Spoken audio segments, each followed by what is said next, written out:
Here we go.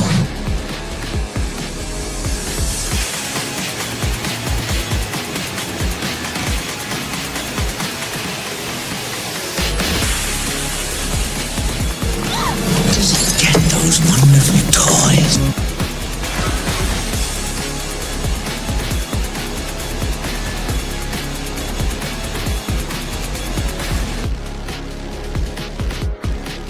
Are you playing in the bathtub with your little doll? Action figure!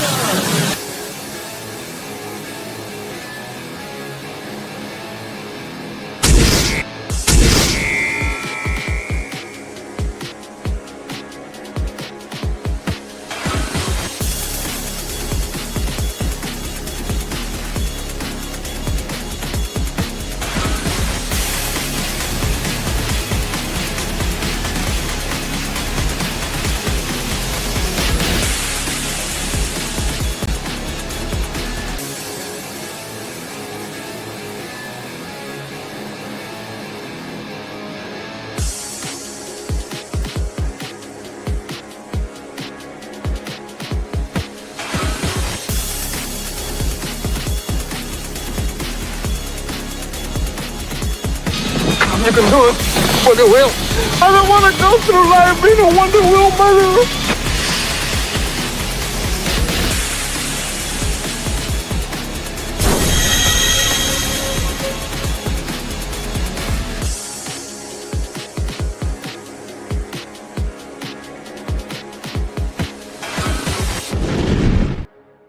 Would you look at that? A toy show. What do you say we go in there and see what they got? Step right up and hear all about wonderful plastic pieces of marvels. Only here on Collectable Past. Going on, and welcome to another episode of Collectable Past. We're going to be talking about those wonderful pieces of plastic marvels that we love so much. All the new ones, all the old ones, and we hope that you're having a good day. Of course, we're going to stop. We're going to say hi to everybody who's already hanging out in the chat. What's going on, Chaos Hoy? Chaos Hoy hanging out in the chat. I know Adam had popped in the other day as well. DJ Play Nice, what's going on, man? RR also in the house. What's up, guys? Remember to go ahead and share the links out there to let everybody know we're going, because it's always the games of YouTube. It seemed recently they've been playing games with me where they were actually resetting my phone version of the studio to as made for kids set by me, when I never set it as made for kids. And when I go on my PC, it's still set not made for kids. So like causing a conflict of interest or something. Maybe that's the reason why a lot of my videos are not getting pushed. I have no freaking idea whatsoever. Yeah, right. RR knows that right away. Heckle and Jekyll, man. Yeah. We're going to do it live. We're doing it live. And, of course, we're hanging out with our host, the panelist, our co-host, if you will. We got Shifty Gizm. Hey, what's going on? Not much. Getting ready for some plastic toy fun. Yeah. Also joined by Slasher McSplitter. What's up, Slasher? Hey, what's up, guys? What's up, chat? Where the hell's Vinnie? He'll be back whenever he gets back. You know these Italians. It's that last minute trip to go get some bologna, go get some pepperoni, some salami. They can't help themselves. We're also joined by the super fan, Adam Shawhan. I think I'm here. Yeah, I'm here. Yeah, sure. Woohoo! We're gonna have fun. Always gonna have fun, man. Yep, I've got toys. I've got stuff this week. I've got stuff this week. Shit. Yeah. Don't let the kryptonite fool you. Oh, yeah. I've got toys this week to show off, so I'm kind of excited. Yeah. All right. Yeah, man. And I was in public today. Go ahead. Sorry. Yeah. No, it's all good. It's all good. Yeah, we're going to kick it off. Of course, the title of the show is always usually the first segment that I start off with. So if you got to bear with us, you're going to understand in a while. Or actually, you're going to understand right now exactly what I was talking about. Here we go.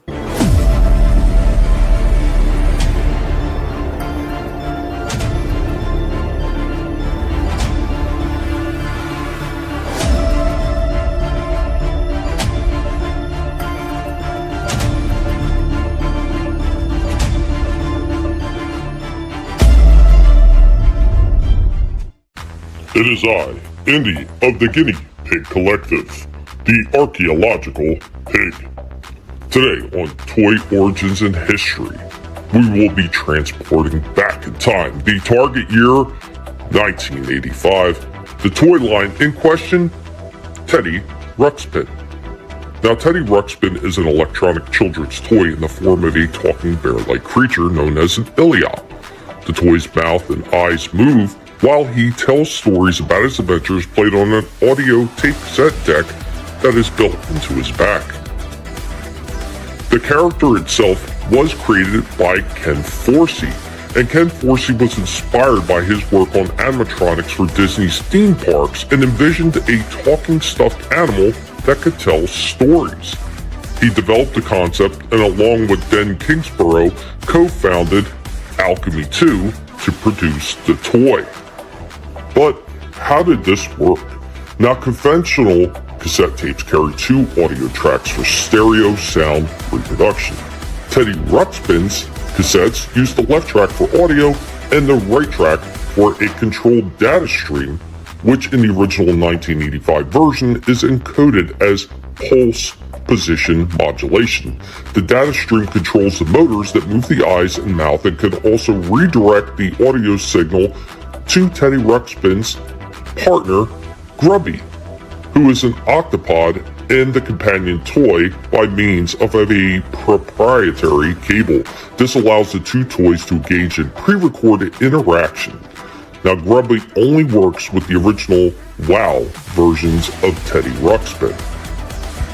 It is also to be noted, if a normal audio cassette is played in either the second or third generation models of the original Teddy Ruxpin, this is detected and its right audio track is ignored and Teddy will not move. Debuting in September of 1985, Teddy Ruxpin found great success and popularity. Teddy became one of the best-selling toys of not only 1985, but also 1986. It also wound up getting a cartoon created that ran one season for 65 episodes starting on September 15th of 1986 and running to its conclusion December 11th of 1987. Thank you for joining us on this Toy Origins and History with me, Indy, of the Guinea Pig Collective. There you go. The explanation why you got to bear with us. DJ Play Nice, he said his uncle Brad was the recording engineer for Worlds of Wonder and did all the Teddy Ruxpin stuff. Hashtag creepy. Oh, that is cool. Nice. That is cool. What up, Gap? Gap is also joining us. Man, good to see you. Guys, remember, keep sharing the links out there. We're going to let everybody know we're going. We're going to surpass and get right past the absolute roadblocks that YouTube keeps wanting to put up because they're a bunch of sons of bitches. And welcome back, Vinnie. I hope your trip to the Italian store was good. I hope you got some good bologna, maybe salabna. Tommy's assuming that's where I went. I went to the Guinea Emporium. I got a bunch of little raisins for Tommy. I'm gonna send his way. A bottomless pit of gabagool. Gabagool. Gabagool. I gotta ask, did you guys ever have a Teddy Ruxpin? No. But that commercial that you played in that retrospective, man, I remember that like it was yesterday. Yeah. That's iconic commercial. And I do remember the cartoon. I think a relative who had that one of those. Well, if you enjoyed that, you will enjoy the commercial break as we get through. I got a couple more segments for Teddy. Is it and Bologna? Once I get through the commercial, it could be. It could be, sir. I know how much you love Bologna. I had a Bologna and cheese sandwich today. You sons of bitches. That chat always rocks, man. You're absolutely right, DJ Play Nice. One of the best chats on YouTube, man. Everybody that always comes in, they're always taking part in the show, and I can't even tell you how much I always do appreciate you guys. Make my absolute fucking day. I mean, YouTube is trying to play the games, but you guys make it all worthwhile every single time. I didn't have one. I knew people that had one. Yeah, see, my brother had one. I didn't have one, but my brother did. they also made his friends, right? His friends from the Yeah. That was partially in the commercials, but since you brought up that question, there's no better time than to pop in some Teddy Ruxpin trivia. So it's going to lead directly into what you're asking, Slasher. So let's go ahead and let's get started with some collectible past trivia.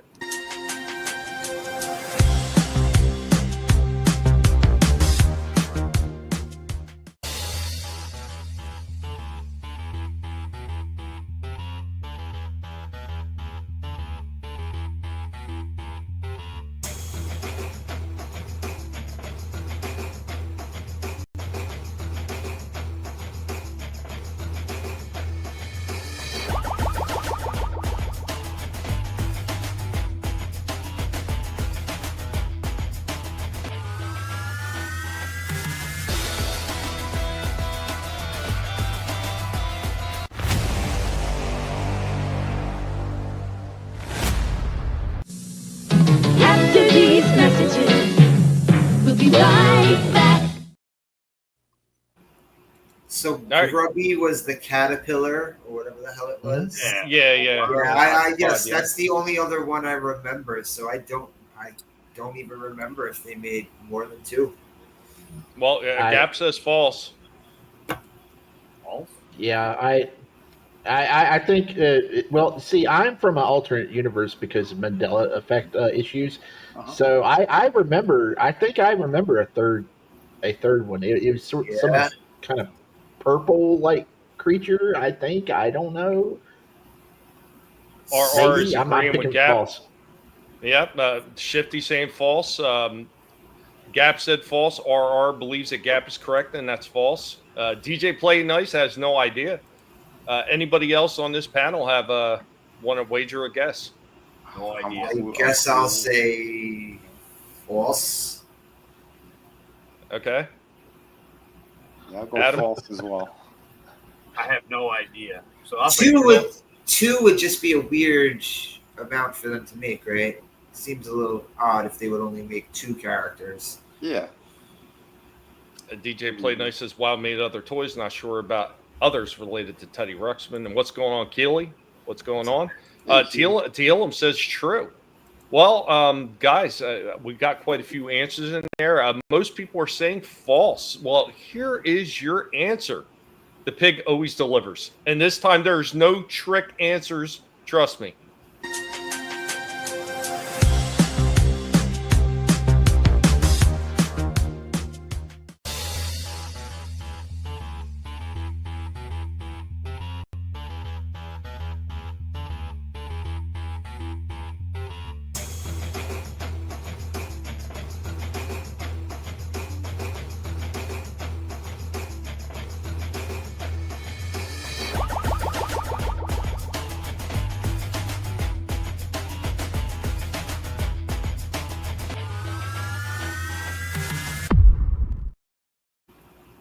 Yeah, see, there was that purple thing you were talking about, Shifty.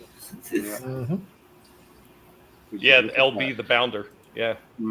I had literally, when I was going back through this, I almost forgot all about him, and then I got into the commercial aspect, which I'm going to be playing shortly before I pass it off to one of you guys. When I got into the commercial, I was like, oh shit, there was more. And I started researching, and I was like, oh damn, that's right. I forgot all about all those hand puppets and shit. Like, I literally had forgotten all about them. Because like I said, this was something that my brother was into.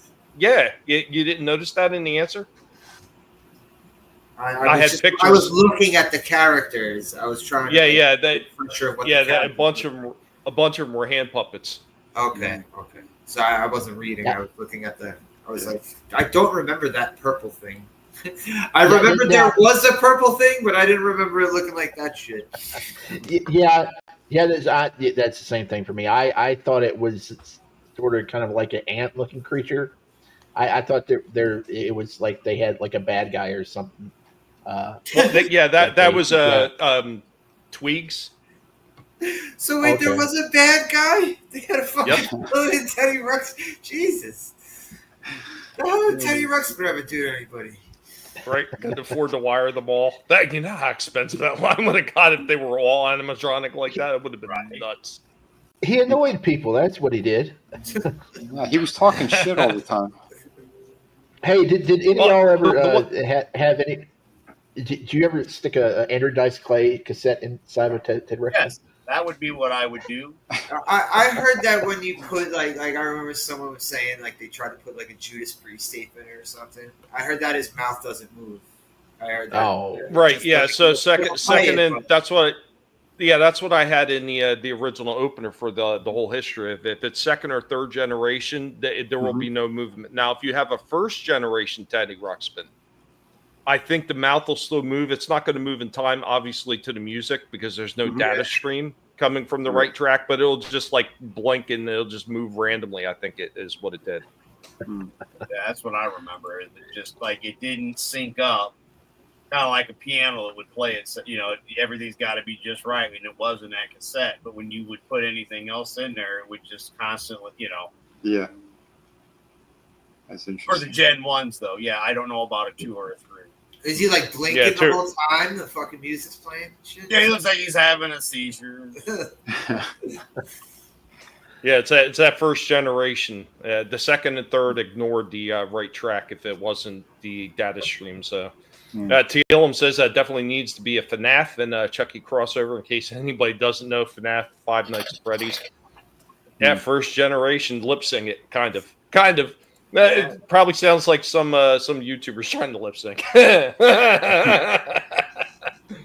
Yeah, as I remember, you couldn't use standard cassettes because Teddy Ruxpin cassettes had the tracks and it was set to detect those alone. Yeah, I mean, you could put regular tapes in it and it would play.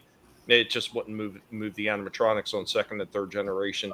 I don't know about the newer generations of them because they are still making Teddy. Like even up to a couple years ago, I'd seen one in Target. So they did a re-release of Teddy Ruxpin and Grubby as well. I forget what company it was that was putting them out. Did they ever do like Cabbage Patch Kids? Did they ever like jack the storytelling shit from Teddy Ruxpin and have not that I'm aware of. Nah. That would be disturbing. Yeah. I saw something about it was $1. So it was when I was going through YouTube though. Like the kids could feed the doll and it would eat it, and they go. But the problem was it was just as it auto plays and it went away, and I was like, I'm not clicking on it because I'm gonna have to talk about it on the stream, and it's kind of disturbing. So but I did want to mention that they did have one that the kids could feed. So I mean. Who knows? I mean, they were doing all kinds of. I can't believe they haven't just got lazy and put a Bluetooth with internet in it, with the interwebs. You know what I mean? Well, Adam, they kind of did, and I'm going to be partially showing it off in the commercial for Teddy Ruxpin in a moment. And ours, he said he had no idea they were still making Teddy. Interesting, The newer ones, they work with online resources, and that's how you download the stories. So there's no discs. There's no, nothing like that. You actually have to download the stories, and I guess you go on and you pay for the digital download for all the stories and download it right into the Teddy Ruxpin. Well, with the technology now, I'm sure they're going to be doing something else. I think we're going to get like that Megan thing. Start brainwashing people. TLM29 now. I remember owning a Teddy Ruxpin when I was younger, but I don't know the whole history around it. Well, I mean, I hope you found this one interesting. It's another one that was in the wheelhouse. I've been trying to get around to a lot of these older franchises like that most people they remember, but it's kind of slipped through the cracks because not too many people talk about it, and that's what we're all about here, at least on my segments for Collectible Past, being the old school pig. But right before I hand it off to one of it is always fun though. I wanted to say that it is fun going back looking at these things, even if we didn't own all of them. We sure as shit remember them, or we had family members who had them. You know what I mean? So it is always cool to see. And man, you do a really thorough job with that. I try to do the best I can. I mean, it's not only for my own enjoyment, and there's always a lot more I want to add to all these things. Believe me, I am never 100% satisfied with any of this stuff. Yeah. I just do the best I can with the resources that I have available to make it as interesting as I possibly think that I could make it at the time, and hopefully that all of you find it just as interesting as well. But even when it's like stuff that I had no interest in the franchise or the toys or whatever, it's still cool to learn about the shit. Yeah. Absolutely. Yeah. Right. Yeah. So I'm going to go ahead. I'm going to play this commercial break and pay attention to the last section of this commercial break. It's where you're going to see the newest one. And I forget, I'm blanking on the name of the company that did it, but I really find it to be the creepiest looking Teddy Ruxpin that I've ever seen in my life. So as always, while this commercial break is playing, ladies and gentlemen, the guys in there are going to have the knife fight, the ceremonial knife fight in the back to determine who's going first here on Collectible Past. So, guys, get your knives out. Let's get in the green room and let's have a really dirty, unclean fight. Here we go.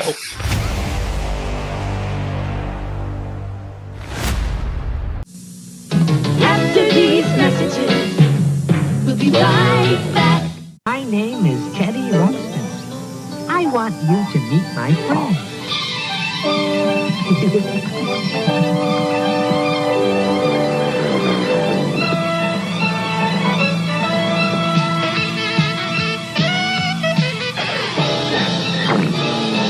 Teddy Ruxpin's friends are found only in the world of Teddy Ruxpin's storybook cassettes.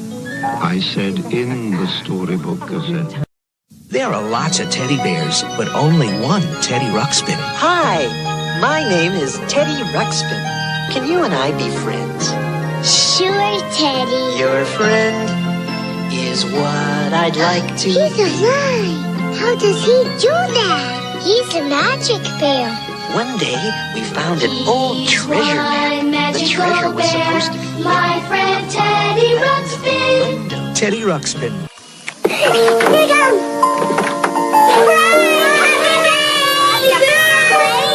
Happy birthday, Teddy. What is it? It's Robbie. There's nothing in the world like a good friend. You can say that again. Oh, Teddy Ruxpin is my friend.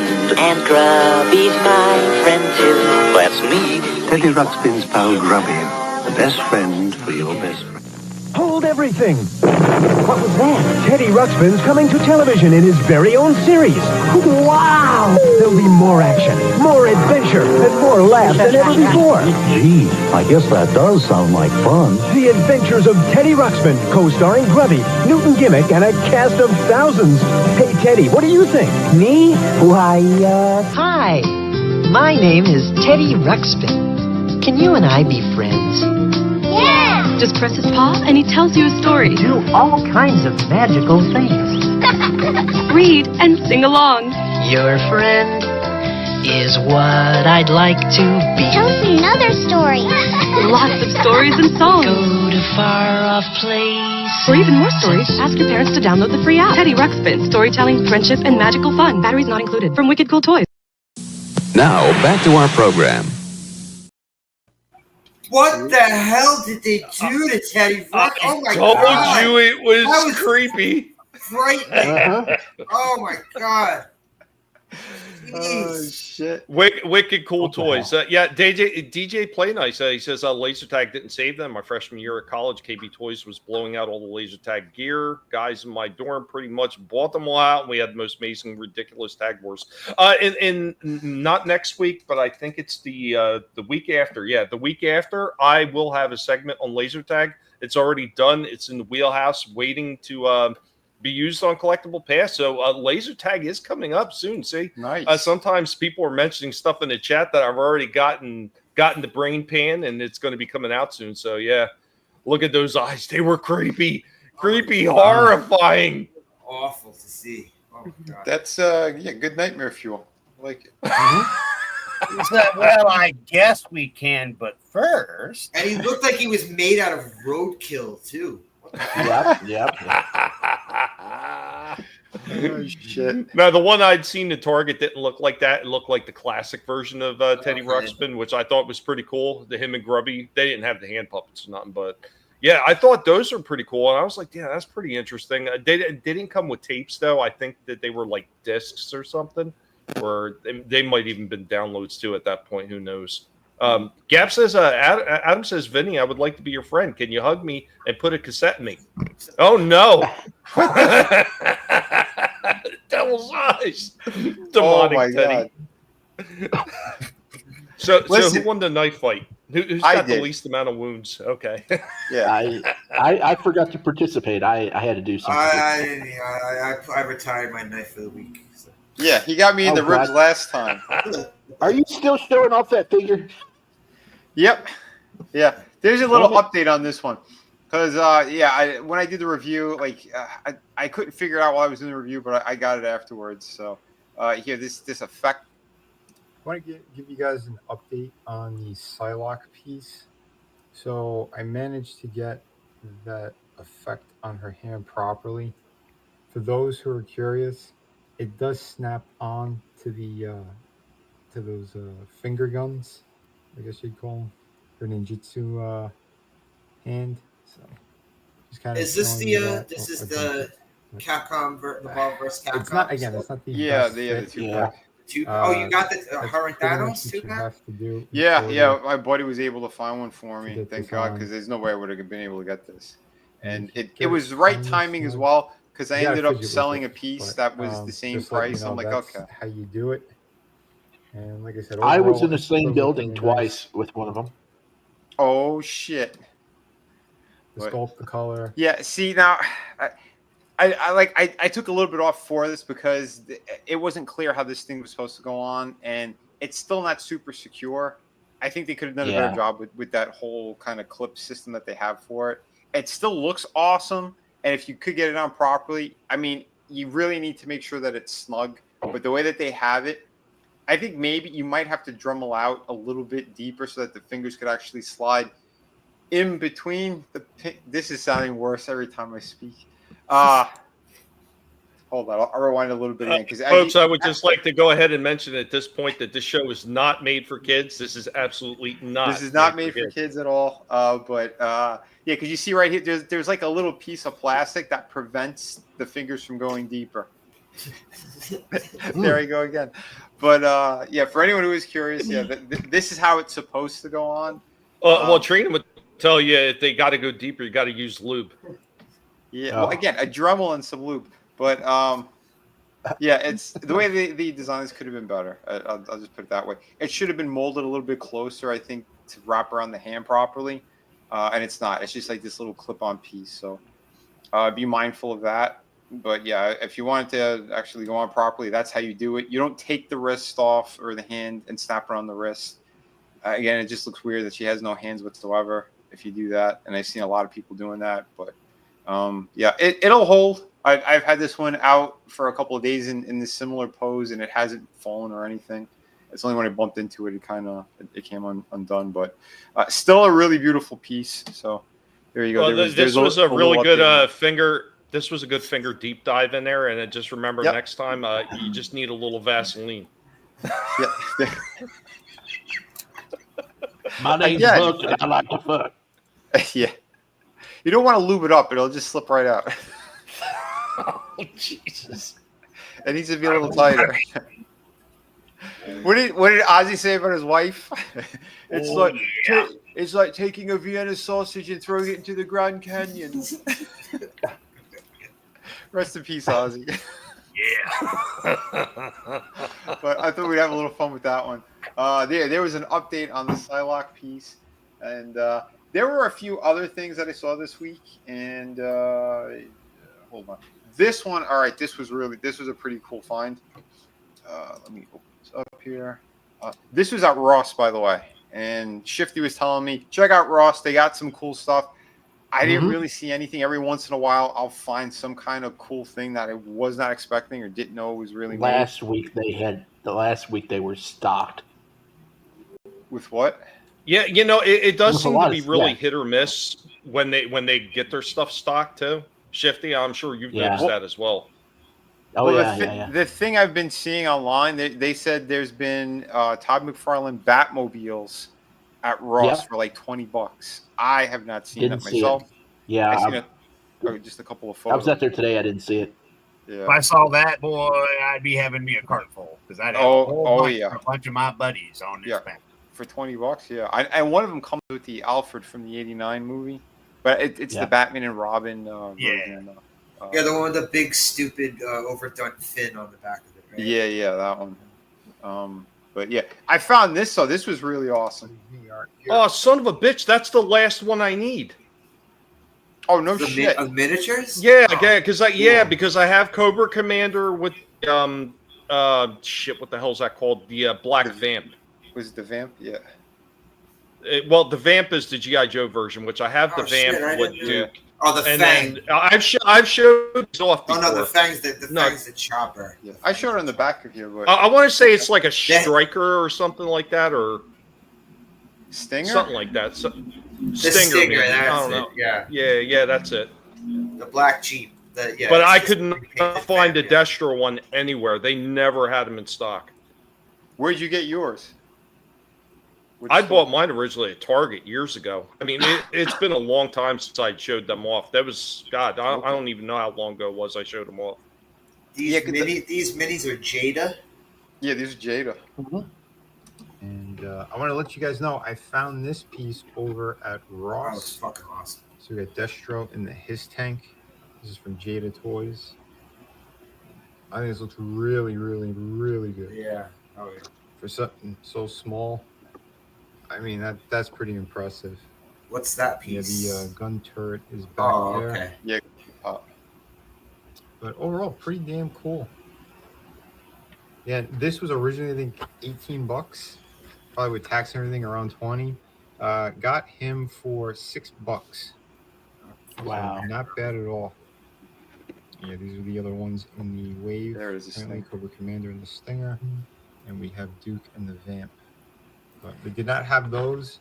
They only had one Destro with his tank. I always love the design of his tanks. Yeah, I pulled the trigger on this one. But not bad. Gotta look at Destro. The detail's really great on this thing. Cool. Yeah, I've never seen him. I've seen the other ones. So there's the tank. I guess it's but for $6, how do you not? Oh yeah. Yeah. They had like some shitty Marvel Legends character from a build. Was the Blackheart Build-A-Wave set? I don't know who the other character is. Oh, say that again. Was it Lilith? I think so. Looking chick with the from Ghost Rider. I have that figure. Yeah. Okay. Yeah, she was the only one that I saw there. I'm like, between that and this, I'm like, yeah, the G.I. Joe one looks badass. So I got this one. I'm not that familiar with Lilith, to be honest. I was thinking about picking her up to do a custom job, but I passed. I want to say when I picked up mine at Target, they were on sale for like, I want to say it was like $5 a piece. Okay. Oh, nice. You chose well, I say, Vinny. Yeah. Oh, yeah, I think so, man. Because I love this type of stuff anyway. And his tank, I never seen the ones from Walmart. The ones that, like, I think you picked up a couple of them for Pete. I've never seen them myself. And like, this is my ollies were loaded with them. The 3 3/4 ones. Yeah, my ollies they were loaded with them. Wow. See, that's awesome. Again, I got to drive an hour and a half to go to an Ollie's, and I don't want to do that.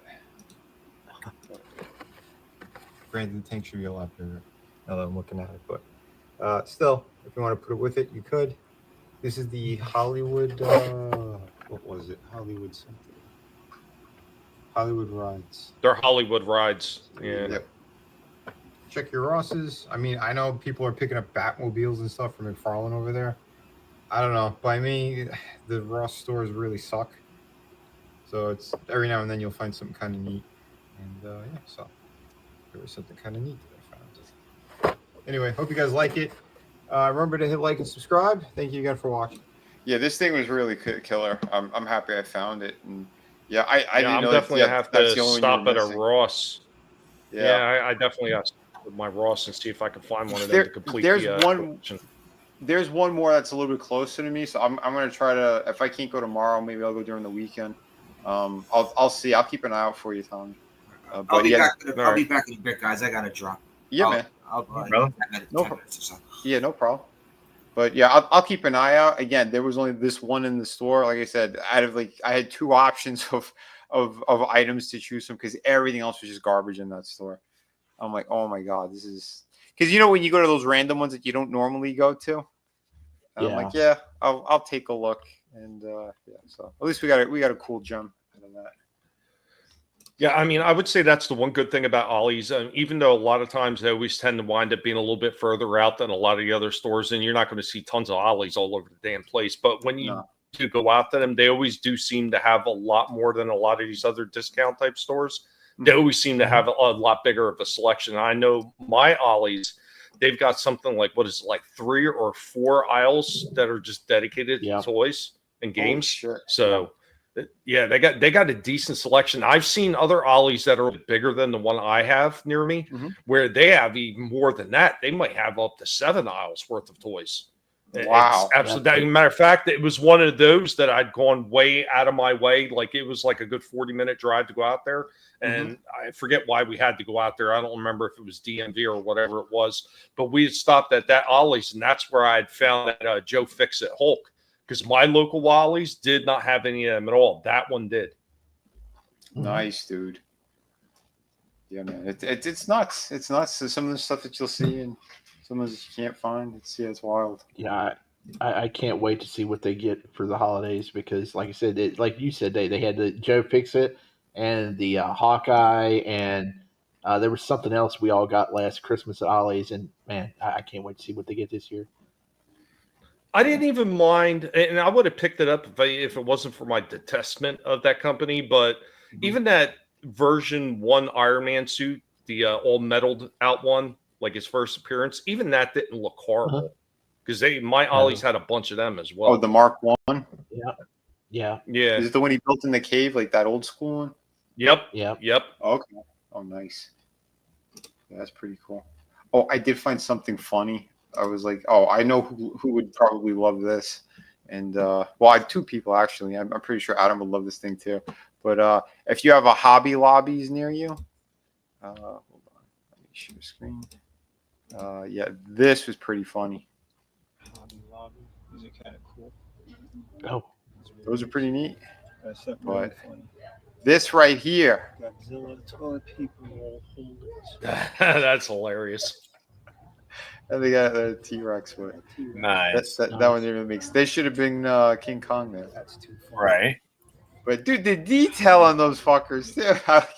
I was surprised by these things. How much were they? Ah, shit. I didn't even catch the price. But yeah, I mean, they were very detailed. Pretty cool. Yeah, usually they have those little tiny stickers on the back. Yeah, they're usually like what, $5 or $10, something like that. Probably for the size. Oh, it was really? probably around 10. Oh, okay. Yeah, well, some stuff in Hobby Lobby is fairly priced, and you'll have other things that are a little bit more ridiculous. But on average, it's not horrible usually. Yeah, they're funny though, man. These things are pretty cool. So there you go. There was something different. Awesome. Are we rolling over to somebody else, Vin? Or... Yeah, if you want. Yeah, I got a couple other shorts, and then I have a longer review for tonight. Well, I know Adam was pretty excited. Adam, did you want to show off something now, or did you want to wait a little longer? Hold on, I'm clicking the button. Let me click it. Yeah, it's clicking the button. Clicking it. It's the computer's running. It's old. Yep. That would be it. Somehow I'm not in the right spot. Where is there it is. Aha. Share screen. That's what I was looking for. What you got? Well, I went into public, see, and where's my picture of that? No, there's the thing I'm looking for, and here we go. Haha. There. So I did a quick video, a Vinnie video too, kind of like what you did, but I don't think I talk in it, but I don't really remember because it was a long time ago and I had my teeth done. But this was fun. I went out today and this is what I saw. Yo. Maybe, if it plays. We've got some Transformer. Yes, we do. Nice. Which store was this? Meyer. Oh, wow. Yeah, I was surprised to even see a Megatron today. Those things are still going for an arm and a leg. They're like $50. Yeah, online I think he's going for around 100. Those Megatrons are too. The Oh, there's Razor back here. Oh yeah. Oh, they had a shit ton of them. A whole bunch of razors. Nice. Tribal chiefs.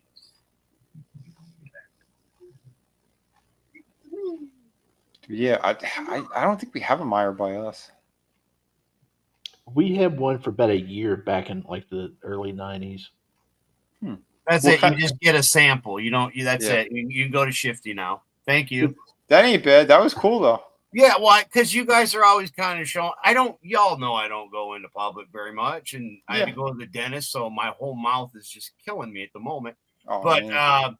yeah, this was what I was like, this is kind of. They don't have much more than that. I mean, there's a lot of Legos and other stuff, but like they've only got 3 little aisles of toys, and then that's it. So what else do they have in a store like that? Out of curiosity, aside from toys? That was it for like that little section. That was the Transformer section and the wrestling section right next to it, and then after that, the Mario stuff, and it was all kid stuff. Okay. And then like on the other side, they have Legos and puzzles, and Okay, is it like a stationary store that's got things, or is it like It's home, like a kind of home? like a Kmart for what I remember. Yeah. Oh, okay. It's just like a Walmart and a Target. Okay. But it's just up north here. Usually. Gotcha. But yeah, it was because we didn't have Meijer. Mm-hmm. Or I mean, I'm sorry, we didn't have Walmart. We didn't even have Meijer originally. But yeah, we had Kroger's and Martin's, which was local, and all that kind of stuff. But yeah, to have when they built the Meijer in Mishawaka, it was really cool because again, we never had the Walmarts, and now we have them all. But we don't have Toys R Us, and that's what pisses me off the most. I know. Toys I R Us- thought they were supposed to be bringing those back. I know, right? Bastards. But Right, no, sure, I mean, Jesus. again, it was just one of those things that I don't normally, it won't close. There we go. I think Meyer used to be Ames because Ames No, replaced Myers Hills. is Myers. It's from Michigan. Oh, okay. The one I'm talking about, Meijer. Oh, okay. Yeah. Oh, okay. Yeah, that's yeah, a different story than what I remember. Yeah, brother. The one you're talking about very well could be, but yeah, this is like a northern, Michigan Yeah, store. yeah. That's kind of come down south a little bit into Indiana and maybe a couple little there, but it's real small. But again, it's like, hell, it could have been like a service merchandise if you guys remember those. Mm-hmm. Okay. Yeah. But I That's mean, pretty except cool. groceries. But yeah, it's about the size of a smaller Walmart or whatever. Yeah. But hey, still, that's a pretty good selection, and even a Bone Crusher there too. That's they're getting the Constructicons and places like that. Yeah, That's, and I wanted to share them with you guys because again, you're always sharing the stuff that you guys find, and I'm like, well, there's the Transformers and there's the wrestling. Well, that covers us. Yeah, a lot of people think just because we're filming them that we bought all these things. No, just maybe not even close. Yeah. But they're cool to see. I mean, and to let people know, like even this, like this Ra's al Ghul, he's out now. I guess this is the last wave of the animated stuff. I'm assuming. But he looked pretty great. The animated series Ra's al Ghul. Again, Todd released these at the wrong time. Had he put this out like in the first wave, the proper and the way they look here, I would have probably gotten them back in the day, but now I'm not. It's far too late. Grey Ghost, Killer Croc, and Batman. But not too bad. And yeah, and apparently the Jonah Hex figure, he does come with guns. He comes with his 6-shooters and a knife. Oh, he's got to. I guess they're Yep. listing the ban on these. So yeah, they lifted the embargo. The original Wonder Woman. Yeah, first time I saw her in person, she does look good, but I know. There's other things I'm looking for, so I left her. Very nice. Steve Trevor. He looks okay. Mm-hmm. I didn't know he was the Red Platinum, so I guess there's just like one of him in a case or something.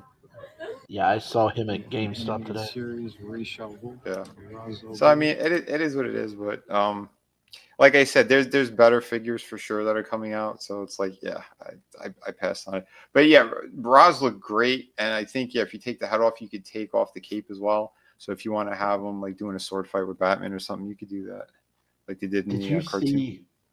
Did you see Captain Skull or whatever it is, or Captain Crossbones that he's coming out with? Which one was that? They just announced it this past week. He's got like a real cool skull head, and he's got like a crossbones on his. Yeah, he's some older character. I've never heard of him, but he looks really cool. Gotcha. Yeah, I'll show you guys. There was another. They had the Superboy as well. Hold on, I think it was in this short. I thought I attached it to that one, but apparently not. Yeah, this one, like I glanced, I'm like, oh, that looked kind of neat. I flipped it over in the back. I'm like, no, this is a piece of shit. Like that's how it transforms. It's terrible. But yeah, they did have a ton of silver bolts. But yeah, and he looks pretty sharp. He does, but that's $90. I'm like, ouch. Wow. So yeah, I left him. Wow. Yeah, looks nice. Yeah, but they did him like Menasor, so it's like the main figure creates the entire thing. So, and then you just snap on the other 4 characters basically. But Devastator, everything's better because it is full transformations. Yeah, they had this one. I was thinking of getting him to do a custom job, but I'm like, nah, that's still too much money. Right. So I left him. I was never a fan of that Superboy anyway. He looked like a mix between a punk rocker and a gay guy. And I'm like, no, never liked that design. Target right now. I can't believe they got the jacket with that Superboy. Yeah, how do you leave that out? That's Tord for you, cheapskate. I don't know, but yeah. So wow. There you go. There was a couple of other finds. I like that they are starting to put out some Transformers because I believe in another week or so they should be putting out more. So we'll see what happens because everyone's itching for to finish off Devastator. While I was there was a guy who just came by the aisle. His cart was filled with a bunch of other stuff, and he's looking for the other pieces for the Constructicons. And he ended up, I saw him grab Hook and Long Haul, and he threw him in his car. I really think of what's going to wind up happening is even though Hasbro had said from the jump that they were going to make these available to everybody and there was going to be no shortages, how much you make a bet there's going to be shortages all over the place, and people are going to be scrambling to try to get these things. I believe so. Yeah, let me show you one more short, and then I'll wait. I'll let you guys do some more stuff, and then I'll hit the bigger one afterwards or later. But yeah, here's another Tord. I don't know what's going on here. Look how bad this waist looks on this figure. So Best Buy has Azrael Batman. What the hell's going on with his waist? It doesn't look right. It almost looks like a chick with thick thighs. And then why the red version? This is what he's supposed to look like. Oh, so you have to buy the premiere one to get the right color? I guess, and the head's different too, I think, on the other one, but I haven't seen that one. And I've seen yet Emo Spider-Man. That was over in Best Buy, and GameStop had Emo Spider-Man, but I think he's too much. I think he was like around 34. I'm like, no, thank you. So Best Buy has but yeah, if things are on sale, it's another story. But this looked like shit to me. If you're looking for, if you like the character, he's in Best Buys right now, so. There you go, but yeah, I passed on that. Yeah, it was odd looking. Yeah. Not a fan. Nope. No, not digging it. Shifty, did you have anything or do you want me to go? Yeah, well, I mean, if you want to go, you can go. I got stuff. Okay, well, I didn't know how much stuff you had if you wanted to go to show off something now or not. You don't go, stay, but show what you got. Well, yeah, let me. I guess I could throw something up and then continue on later. Let's see. Chat. Paste it. Chat here. Hold on. Why won't it paste? It won't paste. Because it doesn't like you. Oh no, apparently not. It doesn't like you. Before you hit play on that, I've got a story to tell. I was at Walmart and I was looking for. I was at a different Walmart. I was looking for stuff, right? And I was going around, and I was headed back towards the diecast section because I'm getting into those Star Wars Hot Wheels because they're clearing them out at some places.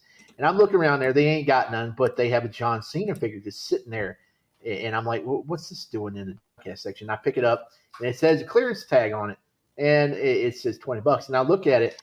Somebody had bought one of the new figures and they did a return fraud and they swapped that with an old figure, but it was so obvious. And I don't know how anybody actually returned this because almost all the paint was scuffed off the figure.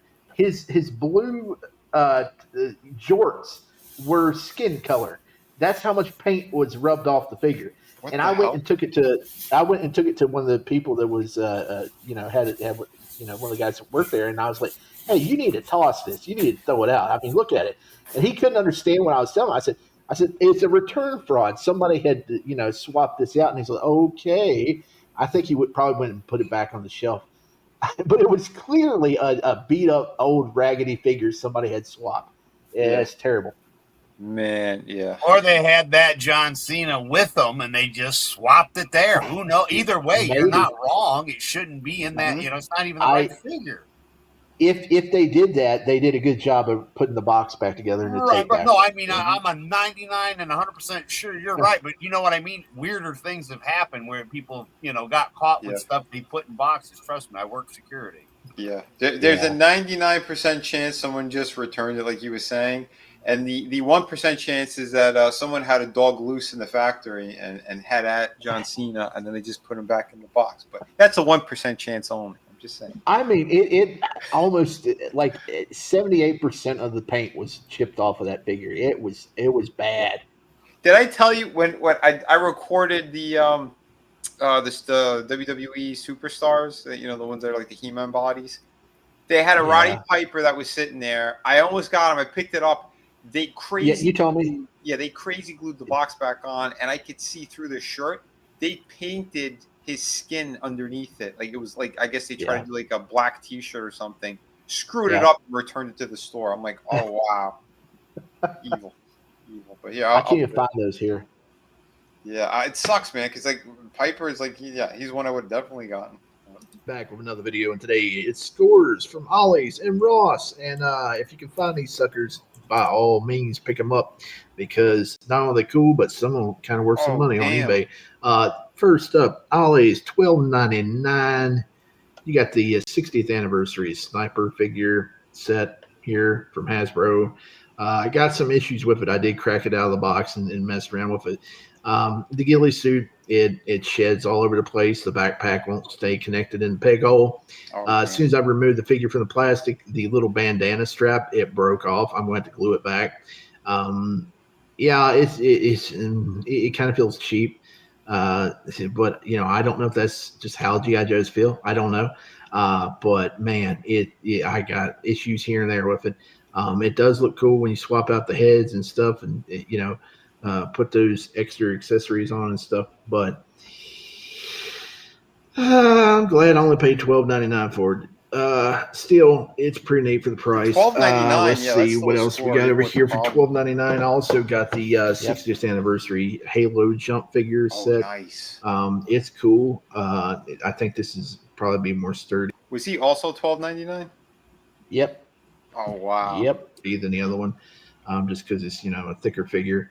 I haven't really played around with it yet, but it's got a lot of goggles. It's got those two different helmets, and it's got a parachute that you can stuff in that knapsack, which actually hangs around the arms of the figure. It doesn't rely on the stupid peg hole in the back system. I swear that on that sniper figure, it just would not stay connected. But again, $13 at Ollie's if you can find it. Also, over at Ross, we're switching up to Ross now for $6. If you want the purple Magneto, I'm not paying full price for that figure. You better not. You get it for $6 at Ross. The only reason to get it is for those extra heads, so you can put on the original red body. Those heads are worth $3 a piece, and I picked them up as soon as I saw it. Good deal for a figure I would not pay full price for. Sweet. Now, also, they had. Now, these are cool. These are really cool. First thing I saw, I already got some snow speeders, but saw this sucker, die-cast metal, Hot Wheels, Millennium Falcon. Picked it up, $8. Usually goes for $14 at Target and Walmart or wherever you can find these at. Good deal. Got that. Also got the Imperial I got the original shuttle release of. I don't know if I have the shuttle, but I have the Falcon when it was in like the regular Hot Wheels package. It was pretty good. Doesn't it come with like that snap-on base kind of thing? Yep. Yeah, those are cool.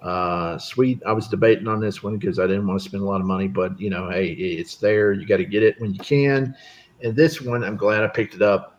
$8, worth about 50 on eBay. That's sweet deal. If you can find this one, get it, sell it, or keep it. It's worth some money. Yeah, it looks. Hey, what's going on, everybody? It's Shifty back. Those are pretty cool. I love the details that they put on those. Like Hot Wheels. Oh, they crushed it. Yeah, that looks amazing. I may go to Walmart.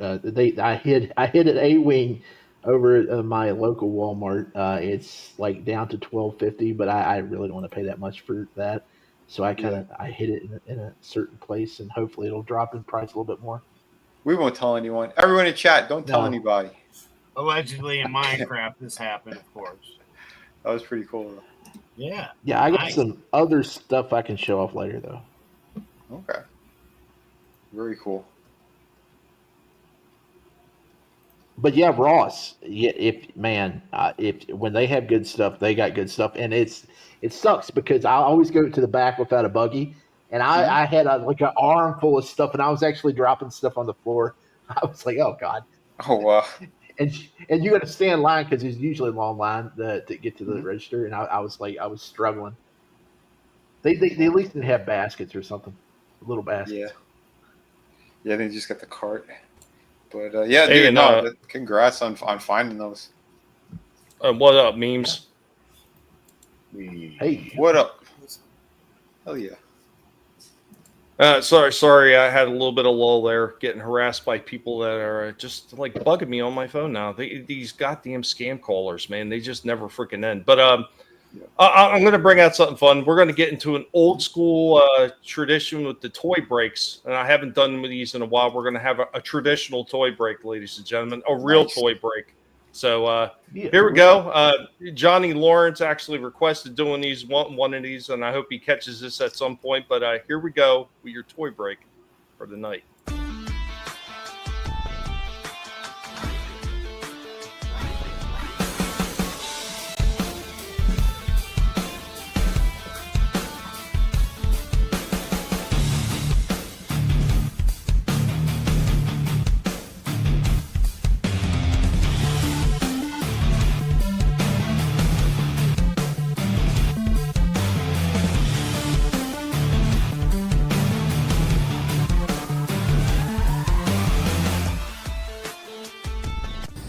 Guys, what's going on? Get ready for this toy break. So we got this little copter right here, little flying copter that unfortunately does not work anymore. So let's have a good old-fashioned toy break in the old way I know how. What a Red Ryder BB gun. Let's take a few shots at this sucker and see what we can do. Got a good shot right there. See how much damage did it do? Not a whole lot of damage. This thing is actually pretty damn tough. A good shot right there. Still no damage. Another shot. I am not seeing a whole lot of damage on this thing. This thing's taking some good shots. Another shot. Still not seeing anything happen. This thing was actually built pretty tough. There's another good shot. Let's get nothing. There's a little crack in it, but it's a teeny tiny little crack. That's about it so far. Got a few more shots here. We're going to have to step this up. We're going to have to escalate this. Black Hawk down. Black Hawk down. Nothing. Nothing. That gear fell out of it. Yeah, it did get a few holes in the side of it. Did get a little jacked up. But, let's go ahead. Let's escalate this a little bit further. And hopefully this should be the end of this Black Hawk. We'll see what's left of it afterwards.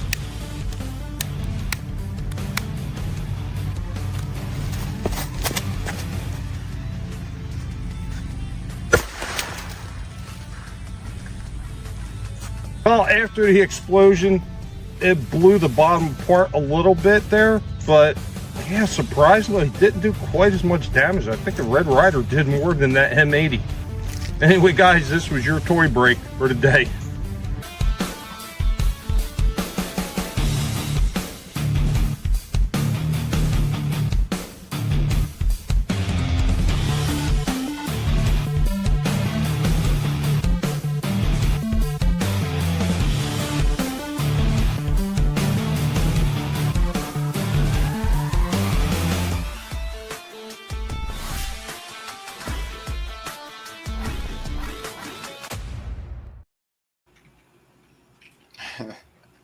Black Hawk down.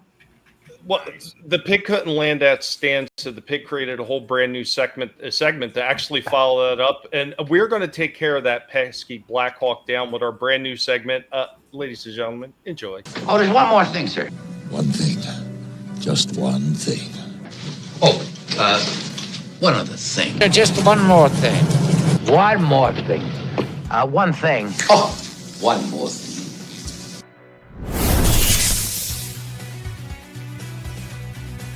We here at the Guinea Pig Collective cannot let this stand. This thing has irritated us, and we will take it out the only way we know how.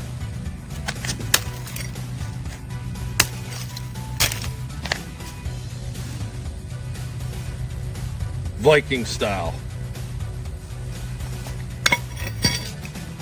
Yeah, that 100% worked. We got it this time, folks.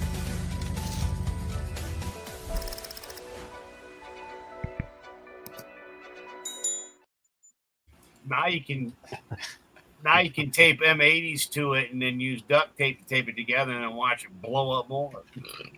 Right? Holy shit. I just couldn't let that one go. I was like, nope, not good enough, not good enough. Oh, that could be a brand new segment.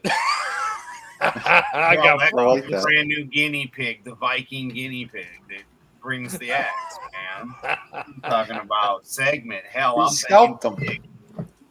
Talking about slashing prices. Yeah. Slasher's back. Shit. Did that thing? Right. Was that thing able to fly properly or no? No, well, it stopped flying. I think the internal battery on it went bad. It wouldn't charge anymore. So like the blade would just start spinning, and that's it. I had the thing on charge for like over 10 plus hours, and I was going to play with it. I was going to do a segment with it flying, and then just didn't work. So I was like, yeah, well, I just can't just throw the toy out. It's brutal force of a Viking guinea chop. I couldn't let it stand, so I had to make sure that thing was going in the garbage in pieces. What up, Frankie? Can I ask you a question? I'm a dangerous pig. What can I say? I do have a review here. Something Vinnie has already reviewed as well. Broke it up into 2 segments, and then I'm going to pass the buck back off after a commercial break after this. We still got plenty of stuff, guys. We're an hour in already, but yeah, man, this one I was so happy to get. Got a present, as I'm going to wind up saying in this short, and damn, I wasn't expecting it, but I was pretty happy with it. A few takeaways, but I'll let the videos speak for themselves. So here we go with my review on this figure.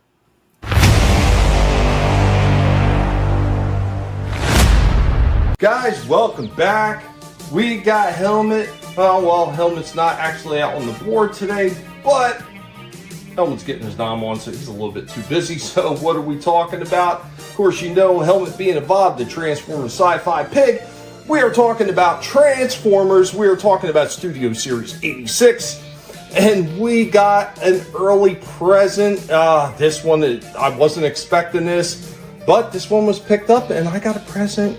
I got Scrapper from Studio Series 86, part of that Constructicon crew. Whether or not I'm going to be able to get the rest of them, that's a whole different ball of wax. Let's get him out. Helmet is ready to give you his thoughts on this one. All present are accounted for, noble leader. And here we go with Scrapper right out of the box in this stationary pose. The colors look pretty good on this one, maybe slightly washed out, but overall, it does not look bad at all. So let's go ahead and we're going to pair him up next to his G1 counterpart. Now the G1 counterpart is a little bit yellowed, so this green is slightly darker than it originally was, but the colors match up fairly well. I think they're still a little bit lighter than they were in the cartoon, but I may be misremembering that. Let's take a closer look at that. All the detailing that they did on this Scrapper, he looks fantastic. I think that they captured the likeness very well for the cartoon and the G1 figure. Wait, the Constructicons form Devastator, the most powerful robot. We should rule. And here we go. We're going to break out his weapon. So there's his gun that he comes with. And we'll show off the original G1 gun. They came pretty close to capturing the likeness of the gun. Granted, it's not perfect, but it's pretty close. Sometimes they hit it right on the mark. Sometimes they get as close as they can. I think this one is close enough that I am not going to gripe over that. Destroy it! Here we go with both the G1 and the new one, pointing their guns out, ready to fire on some Autobots. You can see all the movement that Scrapper has can get him into some decent poses. Looking good so far. Another pose where he's instructing the rest of the crew on how to handle the job site. He can get down into a kneeling position. So many can't. He absolutely can. Here we go. We do have Scrapper in a running pose right here. Looking pretty good. I would say the only takeaway is his head movement. It doesn't really move very much. The Transformers will return after these messages. Hell yeah, man. Cool stuff. Yeah. Yeah, I would say that. I'd say that's the one takeaway is there's like no head movement, no waist movement. Those are like the biggest takeaways. And something else I'll get into the second part, which he really did bring the score down for me. He does have a waist feature. Did you find it? Oh, no, I didn't find it. He could pivot to one side because when he's the foot, it has that that ankle movement. So his waist, it doesn't turn, but you could crunch it to one side. Okay, so it's not really a turn; it's just a crunch. Okay, yeah, I was actually talking about like a full-on waist turn. Yeah, I know. It would have been cool, but I understand what the cost because a lot of engineering went into this figure. Yeah, I mean, like overall, it does look good, and like when I went back over to cartoon, the color was close enough. I mean, it really wasn't that big of a deal. So I mean. I just wasn't sure at the time because a lot of times when I do these things, I don't add the extra stuff with the cartoons until afterwards. So I actually just go ahead and I just unbox the figure and I just review it, just as is and get my initial thoughts. And, when I'm thinking about the old G1s, I know the G1s were just slightly darker of like that lime green, just ever so slightly darker, but it really wasn't enough to gripe about it. So I didn't. Just adjust your television. Yeah, right. You just got to adjust the color saturation. That's all.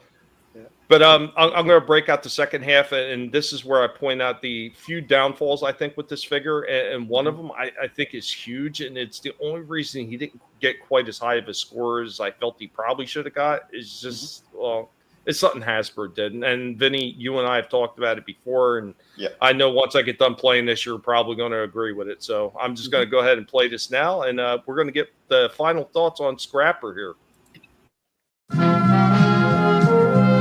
We now return to the Transformers. We go with his extra pieces. Come with these two pieces right here, two separate guns that port together.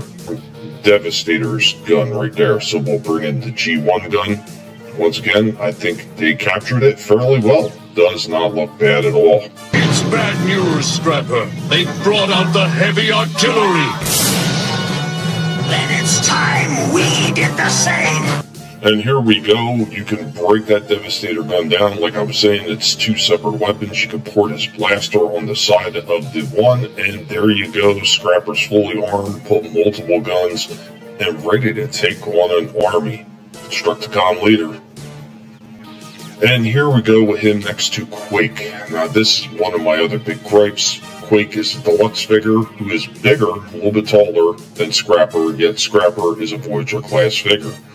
I really do think Hasbro overcharged on this one. And of course, here we go with Scrapper in his bulldozer mood. I will say it looks a little bit on the chunky side. But compared to the G1, you can see where the G1's got that classic bulldozer look, where the other one has got a much heavier appearance, almost like an earth mover. And moving on, we can see we can lift both of their scoops up. Not bad. But the original G1 Scrapper came with something that this new version did not. And what would that be? That would be the wing, because in the original G1 version of Scrapper, that wing was for his construction attack vehicle mode. Here we go with all the Devastator gun pieces and his own ported on as accessory weapons. And here we go with Scrapper in his final pose, and our thoughts and rundown on this Studio Series 86 Constructicon leader, Scrapper. While he does have a ton of articulation, and the look in this one is really good, there are a few misses. There is very little head movement. It's side by side, almost no rock side to side, no real looking up or down. That was done very poorly. There's absolutely no waist turn. Everything else that you want, the rockers, the knees, the elbows, the swivels, everything else is there and present on his figure, and you can get him in some tremendous poses. One of the other takeaways, I think, on this one is the fact that they did not include his wing weapon that the original one came with. The other thing that really drives me nuts is the price on this one. I have plenty of deluxe figures that are sitting at the same size, maybe even a little bit bigger than this, that are sitting at the $25 range, while this guy is at a $35 Voyager range. Otherwise, a tremendous looking Scrapper, and we here at the Collective will give this one an 8.5 out of 10. Who are you calling inferior? Nobody would follow an uncharismatic bore like you! The Transformers! More than meets the eye! The Transformers! Yep, I made the same point when I did the review as well. And I know, yeah, we discussed it. Yeah, the price point, they should have all been the, what is it, the deluxe price? The $25. Yeah, the 25. Yeah, absolutely. Especially that you have hook and long haul together for 90. Yeah. And the wing they put in with hook and long haul, but you could do that same feature. I think I did it when I did my almost complete-ish version of Devastator. I did show Scrapper with the wings on, so they do have that feature. But I agree, it should have come with him. Yeah, you referring to the pirate version. The pirate version. Peg leg. Oh, yeah. I had what the dino body was leaning on. Yeah, 8.5 I still think is a very solid score for this one. I mean, like I said, the head movement, it absolutely kills certain poses. Like he was able to, when I did that running pose, that once again, that figure is just balancing all on his own like that. That's just tremendous to me. You know, and all the other movement that he has in the arms and the legs and everything like that, that's outstanding. Absolutely outstanding. Getting the guns to look semi-close to they look to the G1 guns, they did a pretty good job with that. I'm not going to gripe about those. So I'm going to gripe about that head movement. That head movement was terrible.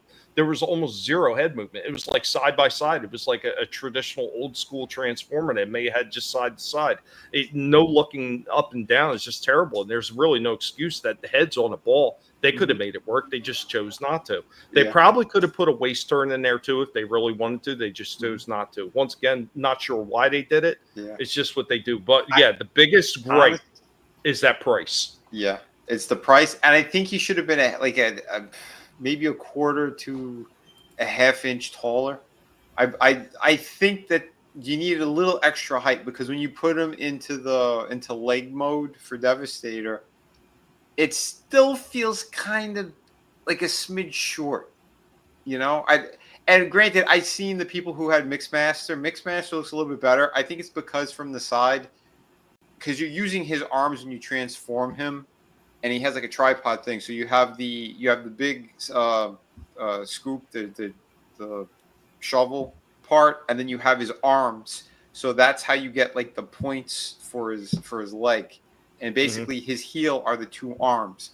So since it's that thin, it feels like as you're moving around, it seems a little short. But that's kind of like how the original ones too. So his arms just kind of fold straight down.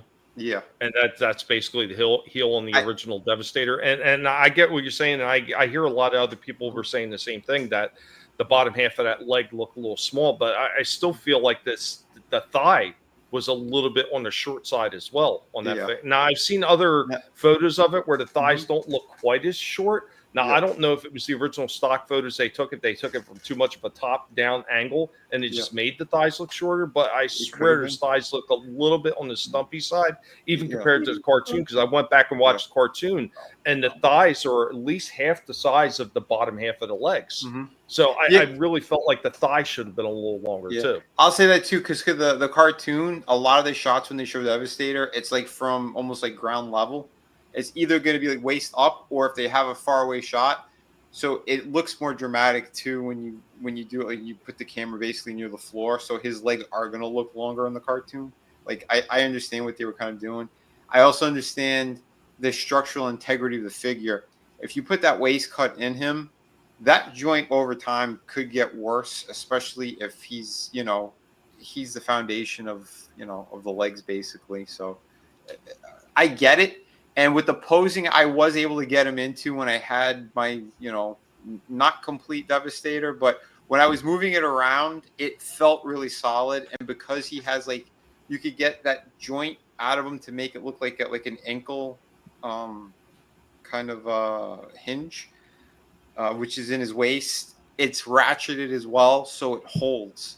Because I had no problem when I was putting him in wide stances and stuff, just to kind of, fidget around with it and get a better idea of what he would look like complete, with the two Bone Crusher arms and, but again, I had no leg that I could put on for it. But overall for Devastator, these things have been engineered really well. So I will give them that. I'm with you. I think it's the price point. They went way too high on these things because they know everybody wants these. They know it. So they're moving like hotcakes everywhere. And scalp snatch them up. Yeah, that's why I was telling Adam, once I complete Devastator, I might get one or two other Transformers that I was looking for, and then I think I'm done. I don't need any more. I think I'm tapping out on the collection. Well, there's going to be a whole lot of re-releases that they're going to be doing and coming up, and I know that's what they had plans for the Studio Series 86. From what I hear, there's possibility they're going to do another Studio Series 86 Prime, but they're going to do like the dead version of Prime. I don't know if they're really going to do it or not, but that's what I heard. And they've done it with every other figure in the line. So when they put out Brawn and Ratchet, they created the damaged version as well. Same thing with Prowl and Ironhide. So, I mean, it's a good possibility we're going to see that. I don't know if they're going to do a Megatron one. They probably will. I mean, if they're going to try to suck up as much as they can out of those molds, they probably will be. Well, that'd be the one I'd get, but our luck it'll be the tank. Yeah. Well, do you remember the bootleg Megatron that I got? That's from. Yeah. It was supposed to be from the Bumblebee movie, and they never used them. Yep. That piece is still going for an arm and a leg. I seen them ranging from like $120 to $200 for the official release of that figure. And I don't understand why. I still don't get it. It is a really nice figure. You can get him into a bunch of different transformations. You can almost kind of make up your own kind of transformation too, how they designed them. I showed you. I kind of did a makeshift version of the gun. Like it's fun, but I don't see why these things are so difficult to get like that. That the aftermarket's insane. Shit, even what's his name, Megatronus. He's still going for over $100 online, and Adam found him at Myers. Yeah, $50. Yeah, so like I don't get it. I do know that 86 one he's selling out in a lot of places already. But again, if you're making these characters and you know they're gonna do well, make sure they're there for everybody. Like the Constructicons, I'm happy to see there's a lot of Bone Crushers out there, but get more of them out there. Scrapper, I've only seen them like once. I hid them and then found the same one that I hid and bought him because like that I never saw him again. Bone Crusher, because he's the cheaper version there. He's not the $35 price point. He's a $25. Well, him and Scavenger are both at $25. And I heard that there's a problem with Scavenger as well. There's a problem with the arm, the joint. They just put a regular joint in there. They didn't put a ratcheting joint in it for whatever reason. So when you put it in the arm, it flops down a little bit. So the guy did the same fix I've told you guys about, where he used the clear acrylic nail polish. That's what he did the same thing. Yeah, he did the same thing. He took it apart and put it in there, and he said tighten the joint up. Yeah, I told you with both Bone Crushers, the same exact kind of looseness. And I told you that's the one thing I know you're going to be pissed about because I was furious too. that there was no ratcheting joint once you get it like connected into the arm like that. The base part where the treads are is a secure kind of mechanism that they have in there, kind of when you attach them all together, and then he has that. Then the arm kind of like pivots out to the side like that, and all the articulation it comes from that part where, throw a ratchet in there. What is so difficult about that? You know, these cheap companies, but they skimped out. Or if they do it, it's going to be from the '86 movie. They're not going to do the cartoon series. If they do the cartoon series, that might be something maybe later down the road. But I mean, who knows if they're going to do that or not? But yeah, it would definitely be the grayed out version that we got in the movie. Yeah, with the crackled. Because he had a lot of like that. Both of them did, like the crackling all over the metal. Yeah. I mean, hopefully they do a little bit better job than they did on some of the other ones. It's once again like the Prowl, the Ironhide, the Ratchet, and the Brom. While they look pretty good, there were some things that they kind of really skimped out. Like even just like paint and details that really could have made those figures stand out a lot more. That they just absolutely missed out on. Damn shame. Yeah. Thank you, Sarah. Jesus loves you too. Absolutely. We're gonna get into a quick toy commercial break here. Yeah. Woo. We're going to get into a quick commercial break right here, and then we're going to be right back, and we're going to have another knife fight. I know. I got it because this was a pre-order that I had back in February, and it finally arrived. So yeah, I'm going to show you a big review. Okay, all right. Yeah. Well, Vinnie said that anybody tries a knife fight with him, he's going to stab him with a sword. So we'll be right back after this commercial break. My Schwartz is as big as mine.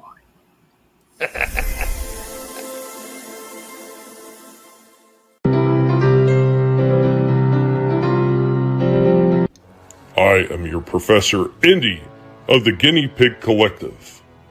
Welcome to Toys from Bygone Eras.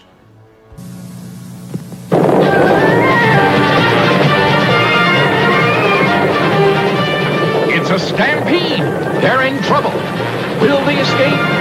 It's up to you with the Best of the West by Martz. Rush Captain Maddox to the rescue, along with General Custer. Who started it? Ferocious Chief Geronimo on his horse Comanche. And there's Johnny West with his horse Thunderbolt. Jay West drives the buckboard with his sister Janice, while his twin brother, riding Pancho, fires to turn the herd. There's Jane West. Can she control the covered wagon? The stampede is getting closer. Will Jane and Janice escape? It's up to you. You're the boss of the Wild West with your Best of the West collection. Each figure complete with up to 31 pieces of authentic gear. And look how you can pose Comanche. Get the Best of the West by Martz.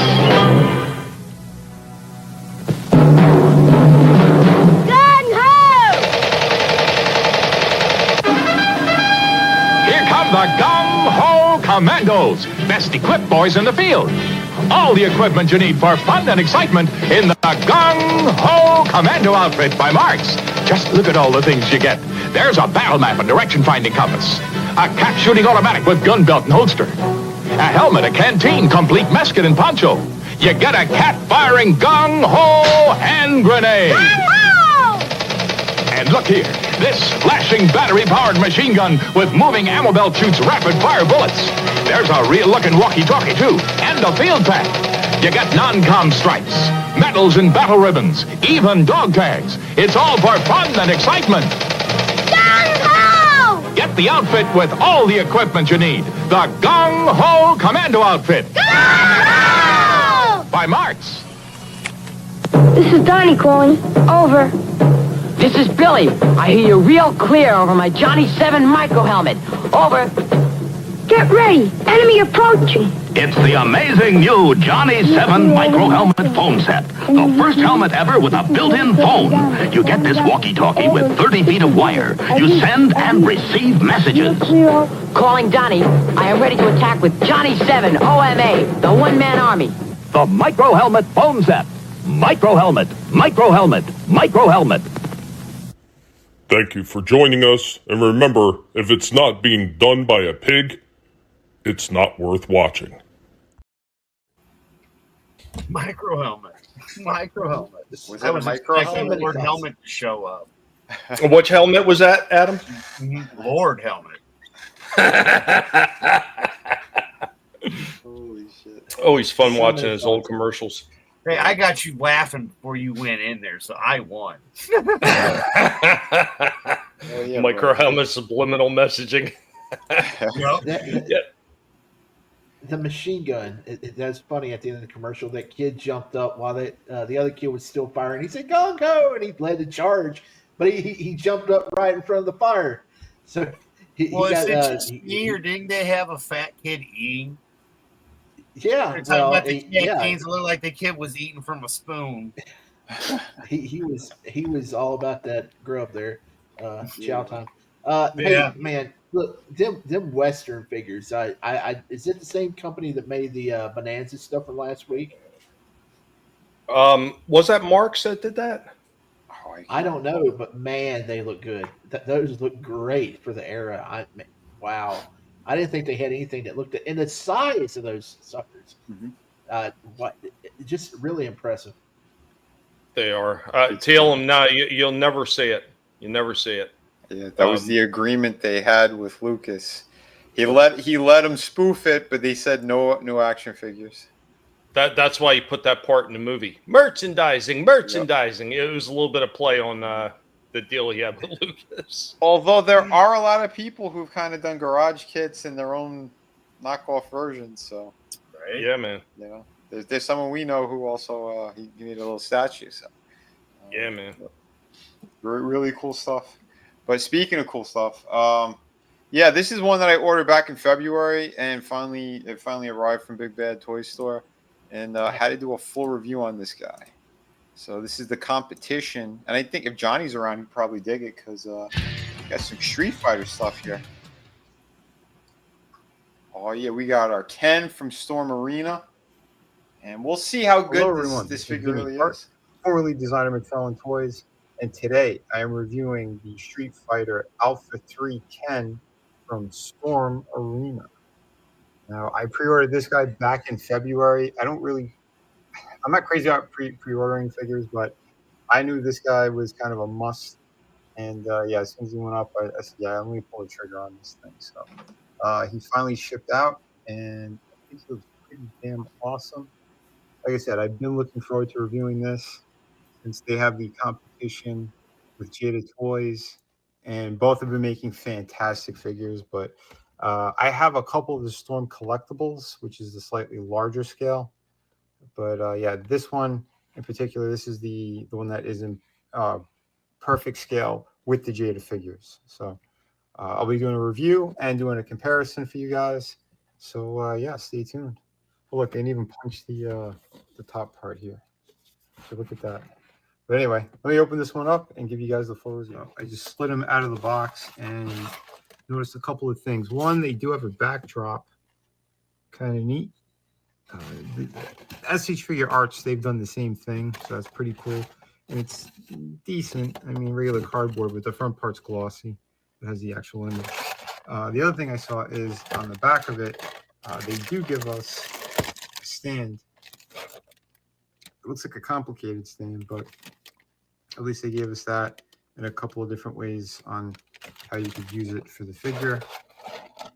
And just like the larger figures, they did put like a kind of slight protection on there. So that was neat that they did that. Again, he comes with different hands, different head, and his effect. Gotta say, right out of the package, that's looking really good. Yeah, the Alpha series, again, some of my favorite out of the Street Fighter stuff. So yeah, looking forward to fidgeting around with this guy, giving you a full breakdown. Now, he originally, when they solicited him, he was about, I think, $26.99, and with tariffs and shipping from Big Bad Toy Store, he came out to be around $34. So that ain't too bad. That's still way better than some of the other import figures. So there you go, if you guys wanted to know. Again, yeah, that's where I picked this one up, was Big Bad Toy Store. So let me show you guys. Ken, here is another close-up. I popped the other head on him. I think that expression is pretty awesome. That kind of cocky pose that he likes to do. Again, the sculpt work is really nice. There is some texturing on his gi, on his legs as well. Looking really sharp.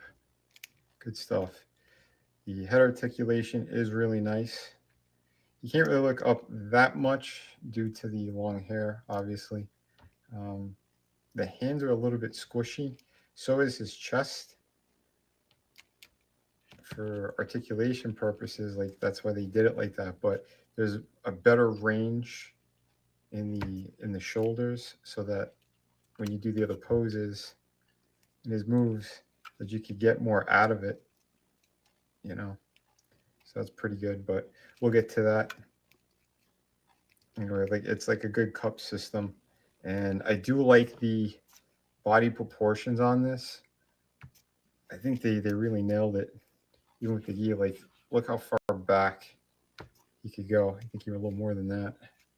With the legs straight. Like that range is really good.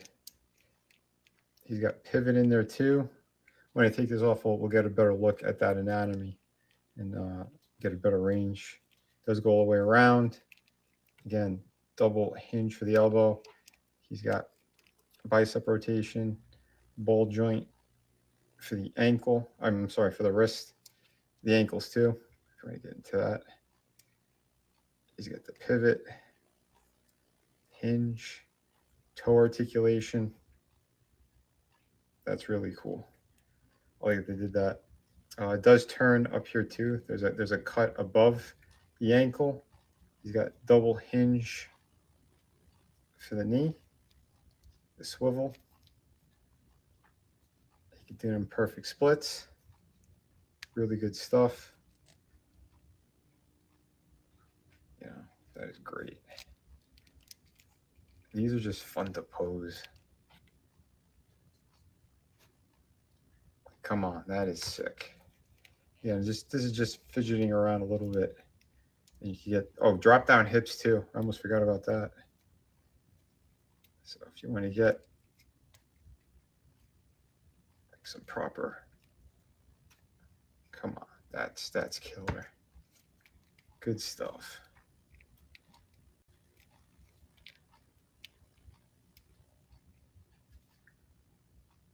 You know, like this figure has everything that you need. Really beautiful stuff.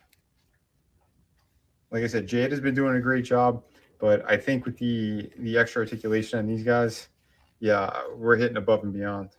So he does come with alternate hands. These are really squishy, so just be mindful of that. Same with his Hadouken, whatever it is. Like these are kind of squishy as well. He's got a left and a right and a left, and he does have his kind of come over here finger. So there you go. And here was the neutral head that he came with in the box. So all in all, pretty good. This is kind of rubbery too. You're gonna get a ton out of it, but it is what it is. And he does come with his special effect to put on the fist. Let's see, maybe we give him the. It could go on either hand, by the way.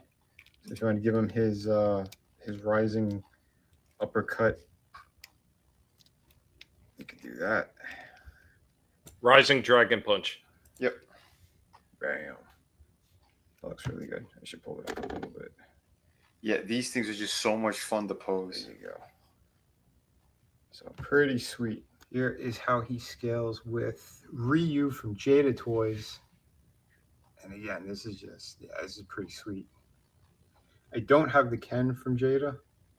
Like I said, I had pre-ordered this Ken back in February, so I wasn't going to spend the money on that.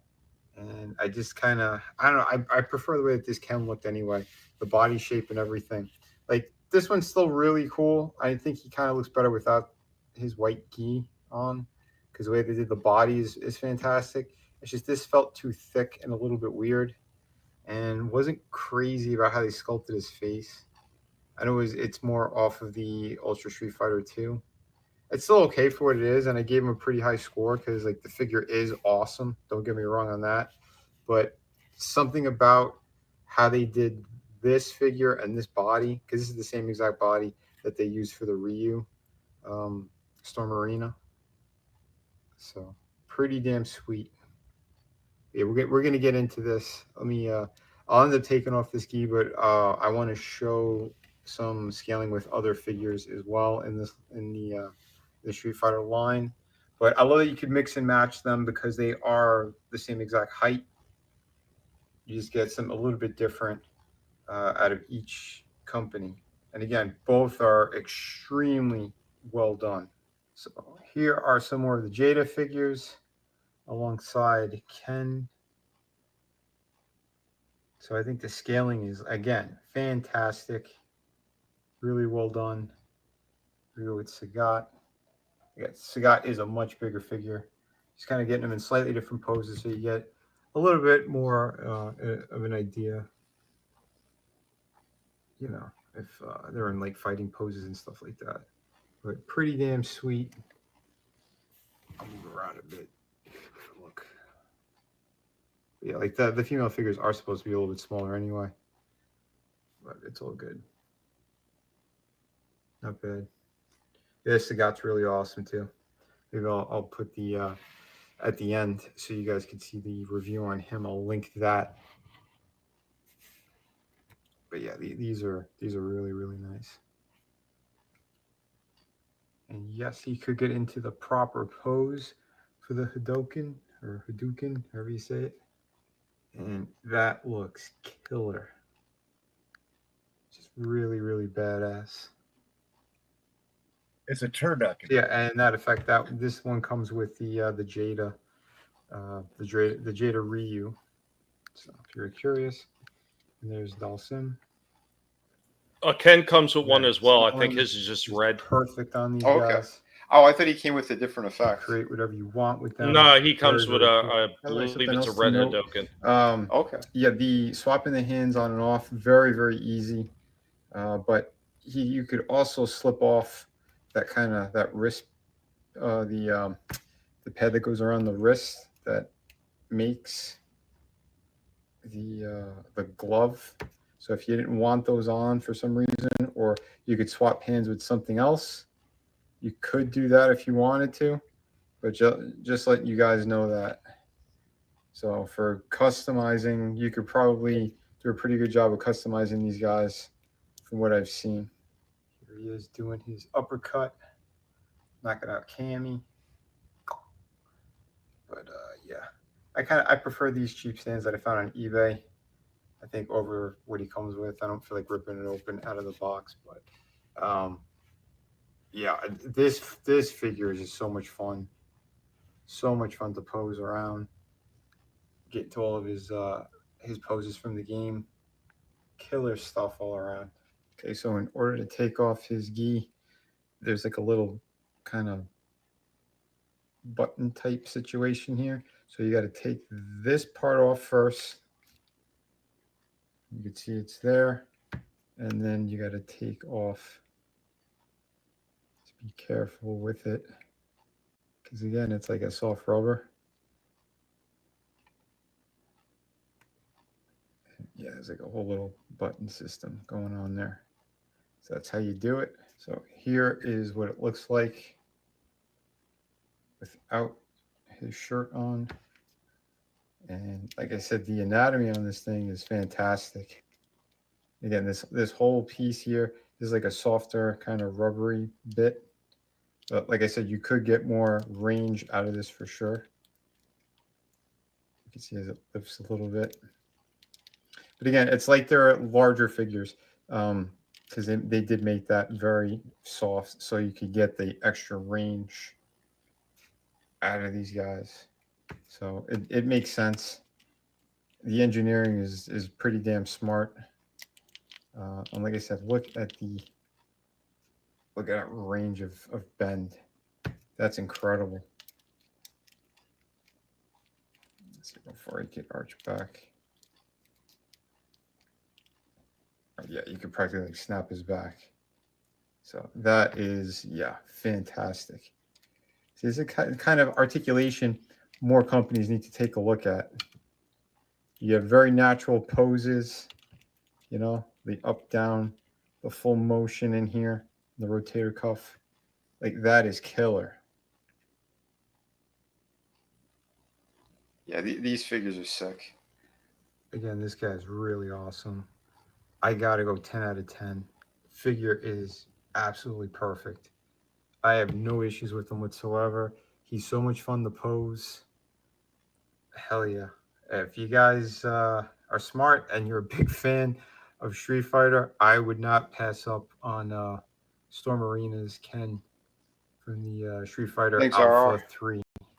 Yeah, this is just, yeah, it's badass. There you go, 10 out of 10. And he's doing his dirty dancing with Cammy. Yeah, beautiful, beautiful figure. I knew I was gonna like it, but I didn't know it was gonna be like to that level. Yeah, this thing blew me away. Like, really. I would say that and the Jada one are pretty comparable because all the same poses you got him in is what I got my Ken into. I would say that the one miss on that figure is that hair. Yeah, and I'm going to go back to that Blanca one. You've seen all the movement I got out of that Blanca one, even with the hair. Oh yeah, yep. That's one thing that Jada absolutely beat everybody to the punch with. Is having a hollowed out section for that rubber hair so you can absolutely move that head all the way back or side to side with actually no limitation whatsoever. But a lot of that same movement that you had in the arms, like for the Hadoken blast, I was able to do the same thing with my Ken. I was able to get him hand over hand. I mean, it still wasn't perfect like the game where it was completely 100% hand over hand, but it was about the same movement that in this one's like, you know, Storm is paying attention to what Jada was doing. And yeah, I mean, it's not saying Storm wasn't already doing really good shit, but they did it to a more affordable level.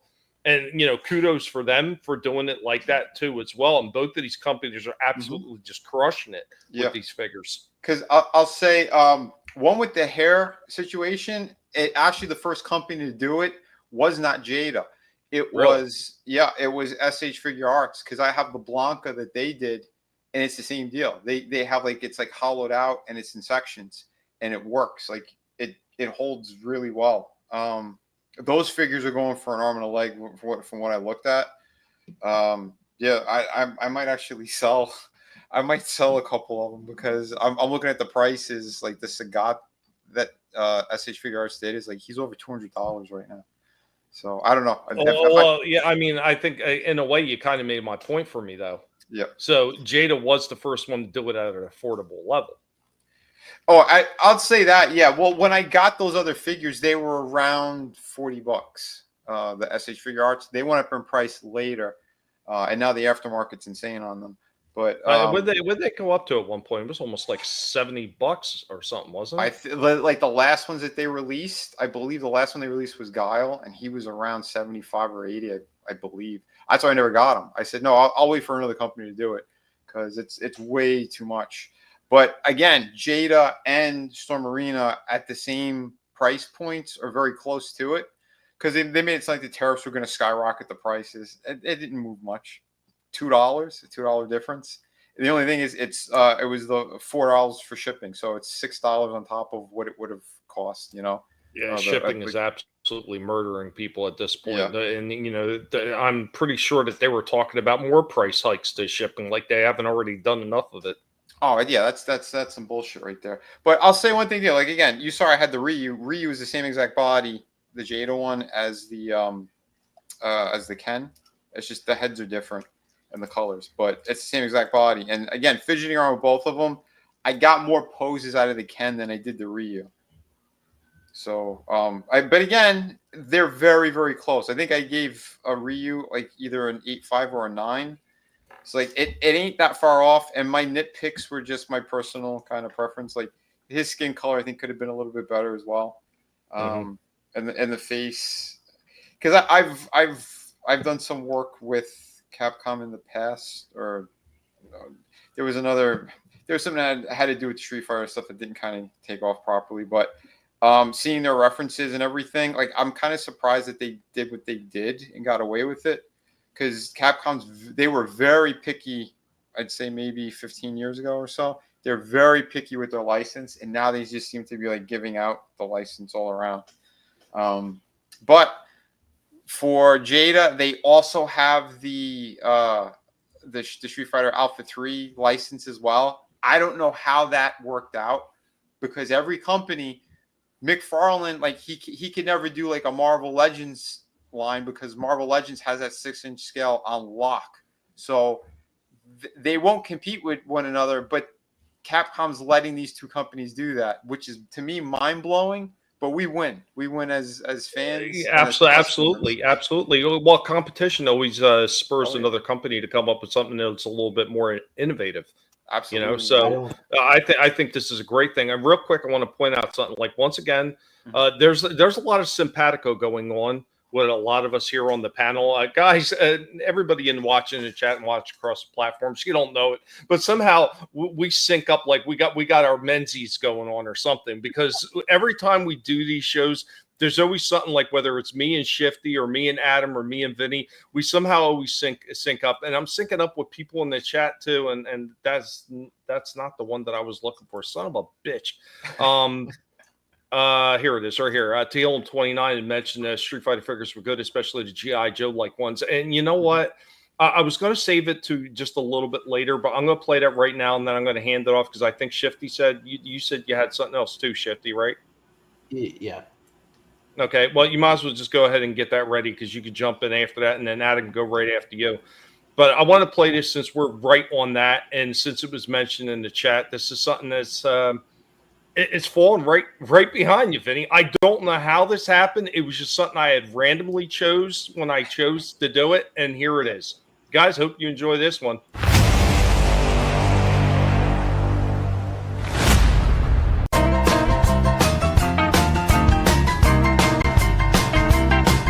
So we're showing off some of those old school Street Fighter figures right here. Of course, we got one of the original G.I. Joe versions of Blanca, and then we got the later release right there. I forget if that one was supposed to be from the movie or whatever. And of course, we got Guile, and then we got Bison. I know we actually have a few more of these somewhere sitting in the back. I just cannot locate the other crate that the rest of these things are located in. It is what it is. The only one that actually has some kind of extra feature is this Blanca right here. So he's got this double arm smashing feature on him. It's kind of cool, but I mean, he does not stand very well because he's in this bent leg position. But there we go with our Street Fighters. We got one more set of figures to show off some of the ones that we found in the back. Of course, we're talking about those Mortal Kombat G.I. Joe type figures that Hasbro produced. You can see we got Kano, we got Raiden, we got Smoke, we got Scorpion, we got Sub-Zero, and then we got Goro all the way in the back right there. Now all these ninja ones are all basically the same body, so they got what I call the Heil Hitler attack. So Raiden has a flip down attack, and Kano has like a waist twist punch, so kind of twist him and he punch forward. Goro absolutely had nothing. He had stiff legs right here. He did have a knee bend, but he had very stiff legs. He just had multi-jointed arms. All the arms moved. It was kind of cool. I mean, it's not bad looking for Goro. But there we go with our toy show off, both with Street Fighter and the Mortal Kombats. They also did have, and we still have this one as well. They also had a, I'm gonna have to get these guys out of the way. Wow! They also did have a Mortal Kombat motorcycle with launching missiles. I'm not 100% sure if that still works or not, or was that like a pull? Oh, it was a pullback or something? God, that whole tire just came right off. What a hunk of junk. Boy, Hasbro really know how to make them even back then, didn't they? But there you go. It's spinning tires. And I believe these missiles launched out. See, yeah. Oh, god damn, that had a lot of power too.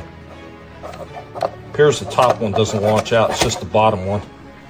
There you go. Street Fighter, Mortal Kombat, along with the Mortal Kombat motorcycle.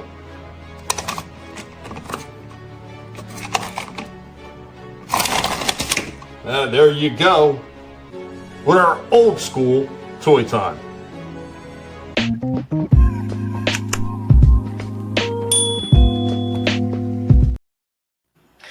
Brilliant. Once again, Kombat ones.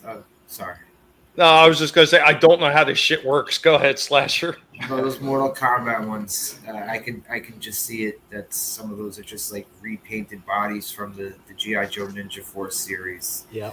Oh yeah. Yeah, I had that Blanca too. That Blanca, the first Blanca, that was the one that was all the way to the left. That one is his legs are road pig. Yeah. Well, the whole body is road pig. It's just a different head. The head, yeah. Yeah. I had 3 of those Street Fighter figures. I didn't have the dark green Blanca, but I had the first 3, and then I had Ken. I think I had another one. Ken sucked, man. He had full. Yeah, some of those. Yeah, the Ken and Ryu of those first Street Fighters, they did sucked. Mm-hmm. Some of them look good, and some of them look like shit. Yeah. Well, I'm pretty sure we still have more of those. The same thing with the Street Fighters. There's more of them somewhere, but somehow the G.I. Joes, Street Fighters, Mortal Kombats, they got mixed up into a couple different crates somehow. Those Mortal Kombat ones look better. Yeah. I think they look better. Yeah. Well, they made some of them more distinct. That with Goro, their bodies. That Goro is half a cool figure because the top half of him looks awesome. His legs look freaking, I don't know, they look weird. I was actually surprised the top knot was still attached to that damn thing because that's nothing but a little rubber top knot on there. But I thought it was a cool looking figure. The ninjas are cool too. Yeah. I just thought that was a hell of a follow up to your Ken review. Oh, dude, absolutely, man. Hell yeah. Yeah, that Ken looks awesome. You guys said that we win as consumers for them, whoever gets the license and stuff. But I don't know. I think Jada getting the Street Fighter Alpha 3 license kind of sucks because they're just putting out the same figures. I mean, they should have went for Street Fighter 4 or Street Fighter 5 or something, kind of mix things up a bit because there's a lot of new characters that they introduced. They're not going to get to for a long time now. Yeah. Yeah, because here's the thing, too. What are they releasing? Because right now, from what I've seen, they're almost doing the same exact releases, but now we're going to get different versions of them. So, they are directly competing with one another. This isn't even about the consumer at all at this point. This is like 2 companies that are doing a dick measuring contest. It's weird. I'll say one thing, though. Jada is in stores. It seems like we're only going to be able to get those Storm Arena ones at either specialty shops, and that's only if they order them or online. So Jada is barely in stores. All you ever see is Series 1 now, and you don't even see them. And I don't see them at Target. You need magical stores, Shifty. I keep telling you. Real quick. Say hello to Cotton Ministries hanging out in the chat. What's up, Cotton? Cotton said, "Oh no, Tommy's on the rag." It was a joke. It was a joke. We were syncing up with our freaking videos. Well, let's not get too weird. I made the joke. Yeah. What's up, Happy Dinosaur? Also good to see you, man. I hope that you're doing well. Thanks for stopping in. Go ahead. I every time I go in GameStop, I fuss on the manager. I was like, you got to tell whoever it is, your higher ups, get more Street Fighters. They did at one time, and I bought a bunch of them, but somebody else bought, all the new figures, and all they've had since then is like Series 1. Everybody's got Series 1. You can find them at Walmart. You can find them. That's all you can find in Series 1. We need to get the Dalzims and the DJs and all those other ones back on the shelves. Because in my stores for a while, I was seeing them constantly, and then people, I guess people caught on to the fact that some of these Targets, like especially the ones I was going to, that suddenly they had them in stock, and all of a sudden these things just started disappearing left and right. Because at one point we had like a stack of DJs and Chun-Li's, and they wound up getting the blue version in as well, because when I went, I could only find the one in the red dress, which apparently was the alternate one. But they wound up getting all these things in stock. They had Dalsim, they had freaking Bison, they had everything. And then all of a sudden, like, I went in one day afterwards, and they're like, boom, they were almost all gone. I was like, holy crap, people caught on to it, And I think that's why a lot of them sold out so damn quickly. I think I'm just going to have to order them on Big Bad Toy Store, because I think both Dalsim and DJ are like $25, so I'll just go ahead and order them there. And they're pretty good about shipping stuff, so I don't have to worry. But who's next? I would say Adam if he's anything, because well, actually, it should be you and then me. But I mean, however, if you want to go. Well, I mean, I went last time, so I mean, you can go ahead. All I got is one thing left, so that's why I was saying I was trying to go more towards the end. Well, we're getting close to the end. I only got 3 more segments. Only. Go, Tommy, go. No, okay, all right. Well, I'll get into some. Well, here I'm gonna let you guys decide. Are we going to get into some more toy history first, or are we going to do a brand new one of our other brand new segments that only started 2 weeks ago with the character breakdown? I'll let you guys decide. Character breakdown. Yeah, do the character breakdown. I want to see that. Character breakdown. All right. Well, funny enough, it's going to kind of follow up on Street Fighter again. So, ha.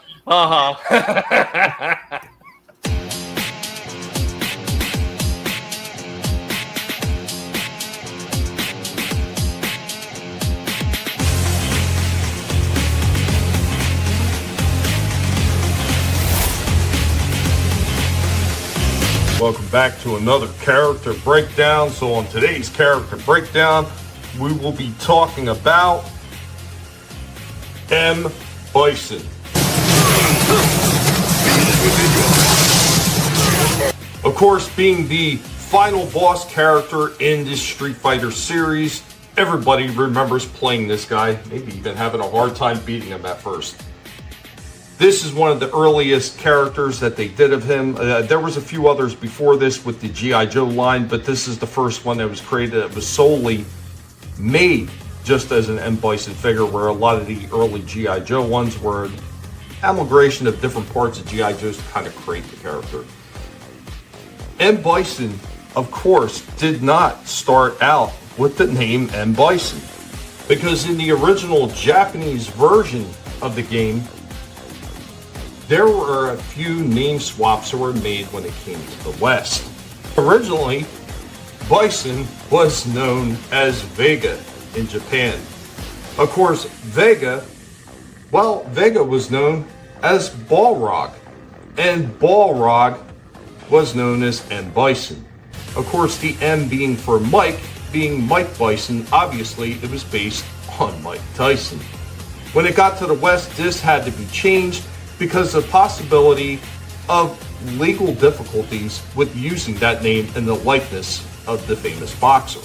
Regardless to say, the name M. Bison has stuck, and most people can't imagine this character being called anything but that. The reason that they did not use the name Vega for M. Bison instead is because they felt it was going to be too weak of a name for the final character in the game, and instead chose to use M. Bison, and of course switching the other names around for Vega, the Spanish ninja assassin, to be called such, and Balrog to be the boxer. Before my psychic power. There have been many versions of the Bison character made in plastic form for all of us to acquire and to absolutely marvel at, including this one from Jada with their Ultra Street Fighter 2, the Final Challengers. Really tremendous looking figure, and it does capture everything that you remember about Bison in the games.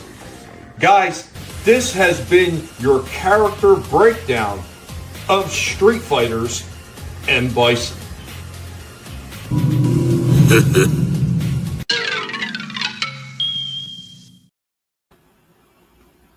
Badass. Yeah. Love that stuff. Hey, you take care, Gap. Thanks for joining us. Yeah, man. Have a great one. Did you catch that old one? His special feature was his hands glued. It took me forever to figure out what the hell I did with my little mini blacklight, too. I went nuts. I started tearing the place apart. It's like, where did I put that stupid thing? That was good. It was a good segment, bro. Yeah, man. It's just funny how that all worked out like that. I mean, here you go. You got Ken, and I'm like, oh shit, man! I got 2 segments on Street Fighter. This is perfect. I don't know how this shit works out like this. It's great though when it does. I love when a plan comes together, or a lack of a plan, and I'm just shooting into the wind. I know. I wanted to surprise you too with this one. So yeah, it worked. Yeah, I appreciate it, Aura. I appreciate everybody who's still watching, man. You guys are awesome, man. Thank you all for tuning in, and thanks for taking part in the chat for everybody that is. And for all of you be silent, man, Danny, open up to your opinions and state them. Join in the chat, have a little bit of fun. Talk about the stuff you enjoy as well, man. We freaking read all the comments here. Maybe other channels might ignore you. We won't. I will make sure that every single person is heard. I mean, hell, that's why I make sure I put the chat window right there in the box so everybody can see their chat is being seen at all times. But yeah, man. So what do you guys got for me? I've got 2 more segments left. One is a toy history, and then one's another brand new segment. Because the pig is always working on brand new segments. It never ends. I mean, you thought it was going to end with character breakdowns and the art of the toys. No, the pig created another freaking segment on top of that. It just doesn't end. Well, I guess I can show off the rest of my stuff. Yeah, go for it, man. Yeah. Let me blow you up there. Let me. Oh wow. Hold on. Get this camera readjusted here. Hey, it's me. We lost Shifty. He adjusted and he lost himself completely to the internet. The internet gods have struck again. Sometimes that happens. Yeah. Oh, wait did the pig, man. The pig is so happy. So everybody who knows me has known me long enough that knows all the internet problems I've had since I ever started a channel over almost 7 years ago. I think at this point, it's been a long damn time. Internet problems since day one, man, and they're finally coming around. They're going to be putting fiber optics in. Now I'll be able to actually use a camera if I want to. Like that. That's just astounding. I'm not going to have any more hiccups with this shit. It's going to be freaking great. And they got a truck out front right now, ready to start work tomorrow to dig up the freaking ground and start putting in lights. So looking forward to that. Shifty's back and ready to go. Hey, welcome back. Live television. Hey, I went back out to Ross and I found another Hot Wheels. I told myself I would not buy any of the sequel trilogy vehicles, but I mean, it's a black X-Wing. Come on, $8. Yeah. It still looks cool. So I got another one for the collection. Yeah, and then GameStop, they have. Oh, let me get it here. They have 40% off Tord statues. Oh, so awesome. Yeah, I bought a Tord statue. So I got the one I've been looking at for a while here. It's the Storm one. So 40% off. It's like $19. I got the $5 coupon for being a pro member. Here's the stand that comes in it. And then I had that brought it down to $13, and then I had a gift card. So it was awesome. Yeah, that's a cool piece. Yeah, she's beautiful. I wish I could have got the Cyclops and Wolverine, but here's the problem. They had cell shading on those. They don't have cell shading on this. I don't know why. Oh, the X-Men #1 Wolverine. Yeah. Right? I actually like the cell shading on that Wolverine. I don't know. I don't mind it. I like it. I don't know that it irritated the hell out of me, but yeah. What, dude? Yeah, but hey, look, a cool vehicle design is a cool vehicle design. It doesn't matter if it's Disney, Star Wars, or not. It still looks cool. And hell, she's Disney too now. What are you going to do? I can't give up on Storm. Right. Cool stuff. She's going to look nice. I just need to get a couple of more. That's a great price for some of those statues, but the newer ones are not on sale. So if you're hoping to score 40% off the new Punisher, forget it. So did he just do this Storm from that cover? He didn't do Storm, Spider-Man, and Wolverine because I thought that they should have put them all. I don't know. I thought it would look better if they did all. You could. Why are you making sense? It's Tord. He never makes sense. Yeah, sorry. Whoops. And what am I thinking? Right. Comes with the card back there, but yeah. See, Slasher, you sound like me when I was working there, and I'm like, how come we aren't doing it this way? Because I want to do it this way. I guess it makes too much sense. Yeah.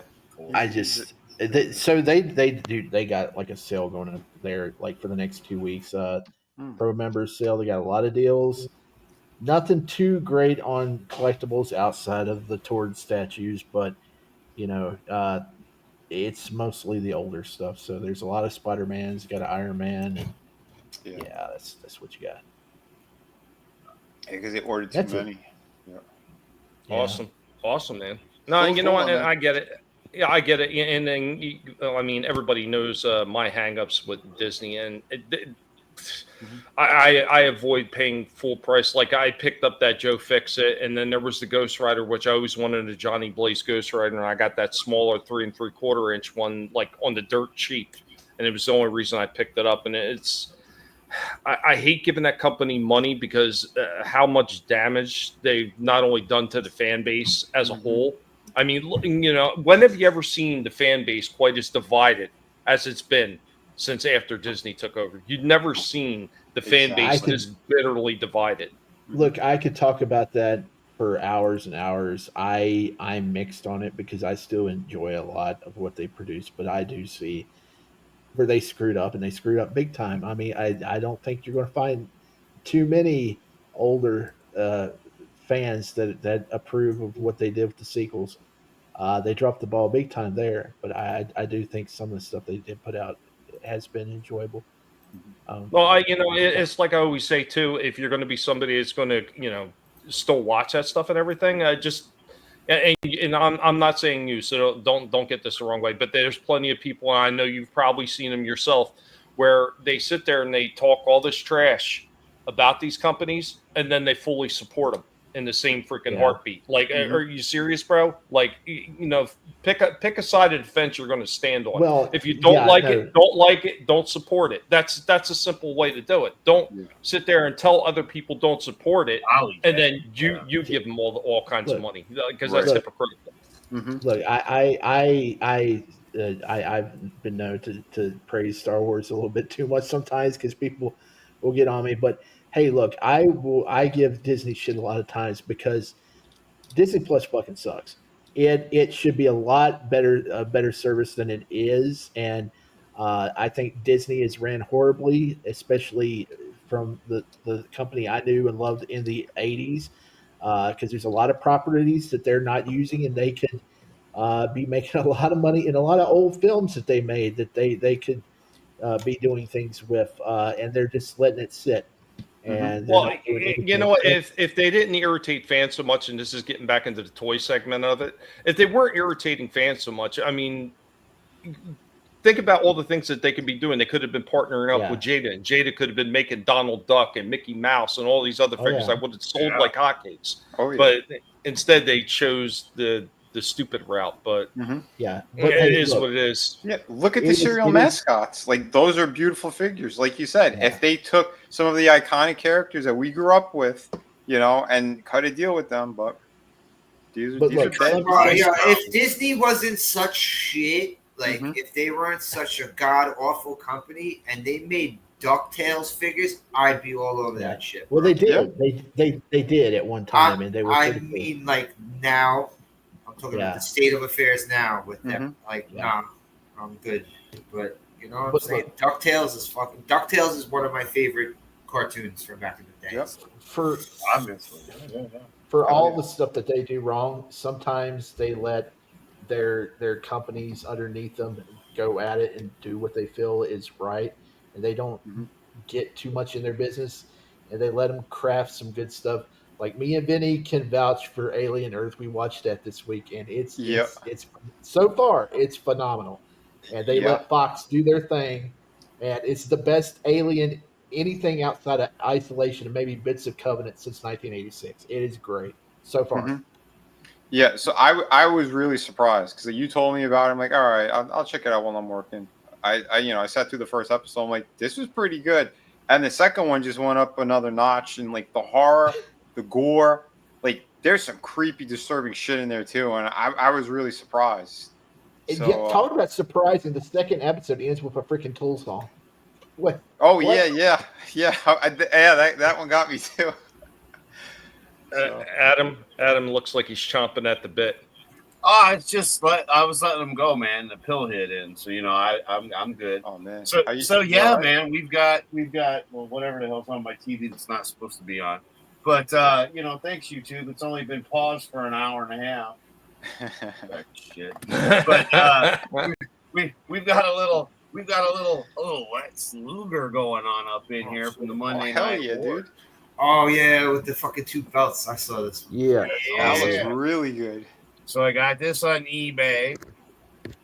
And Hey, he doesn't come in a wheelchair? I'm taking points off for that.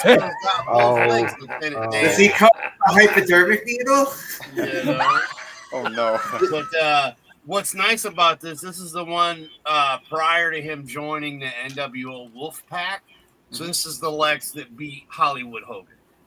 Yeah, when they wiped the NWO off the belts on that Nitro. Yeah. So that was why, like, I was talking with Vinnie about this. They had a lot of the Monday night ones. I met Mick Foley. It was really cool. With my granddaughter and daughter. All that was awesome for me. Booker T, everything. But all the ones that we have seen, there was Bret Hart ones that came out I would have loved to get. I don't run into them an awful lot, so I get them on eBay. I did, again, seeing the Scott Hall, the only reason I didn't get that is because the other one I got over here that's just eyeballing me. But for, like I said, this was a must. Just like Savage and Kane over here. Yeah, those were musts for me anyway. I was more, I'm sorry to those. I'm not a big Sting fan. I had nothing against them. I was a Bret Hart fan, and I was a Lex fan. I think Sting's pretty overrated towards the second half of his career. I don't. Yeah, not. And I have nothing against him. I was a Surfer Sting fan. Same here. I always preferred Surfer Sting. And I had nothing wrong when he went with the dark, and when half the reason I got an NWO Wolf belt sitting over there, you can't see right at the moment because they're all, that'll be if I jump on the phone, or some of the pictures because I've been rearranging things you haven't got to see yet, but I'm thinking about doing. I am being mean mugged right now because we got Marvel versus DC, and these guys are just mean mugging the shit out of each other, and I'm not stoned. So anyway, but we've got, yes, we do, the NWO. Is this the 3-pack? Oh, okay. You would be awful in the movie theaters. What? In the movie theaters? And before I get it around, it's like, is it the 3-pack? You can't wait I saw that because they were showing pictures of the 3-pack with it was supposed to be when Hogan joined. It's before he had the NWO gear, but it's Hall and Nash. Yeah, and it comes with garbage, like how they were pelting the ring with garbage. Because he's in the red. Oh shit! That was really good, man. The different T-shirts are awesome. Yeah, and again, the problem I have is, I wouldn't have bought this one other than the price was right because what one I want. The one I want. But we will get to, yes, this is why I did not get the Razor Ramon. Yeah, the red and black looks incredible. Look at that. Yeah. Because this is the one I wanted. And I mean, there is nothing wrong with Razor Ramon because I know there was one in purple, right, Shifty? Yeah. Thank and you. There's one in green too. Yeah, the green one. There's three. There's three. There's one with black and yellow vest and like red boots, and then there's the purple, and then there's the green one. But for me, because I've got Hollywood Hogan over there, and then we've got Winged Eagle Hogan. If I don't get my other two Hogans that I want, then these guys are going there because it kind of fits in. And then right underneath there, you will have Randy Savage. So Piper's up there, happy as can be because Mr. T's down, and so's Hogan. Say hello to the bad guy. Right. They're coming out with another classic Hulk Hogan Ultimate figure, and this time he's actually coming with a ripped shirt it's an actual ripped shirt. It's not the cloth one. It's going to be like a molded ripped shirt. So. Oh wow. I mean, I saw that bit they did with Funk and Hogan, and it was when he had the green belt, and that was a nice 2-pack. And there are some nice 2-packs, and those two I ran into at the Myers store weren't bad. Well, they did a Terry Funk and Hogan 2-pack, it's like $100. Funk in the 80s. When he was in WWF. Oh shit! And then Hogan with the green title, green heavyweight title. Oh shit. That's awesome. Because it's like that legend $100 set, the really expensive ones. But as I saw it on the internet or on eBay, and I was like, oh man, they were really nice. But again, for me, I don't overspend, and because you guys know me and what I do, I have to hold on. Where's the button? Let's see. Did it work? No. Now maybe it'll work. There it goes. There are the stores, the eBay stores, the two stores I got them from, the Lex figure and the NWO set, because I paid my prices. So I paid $80 ship total. Shit.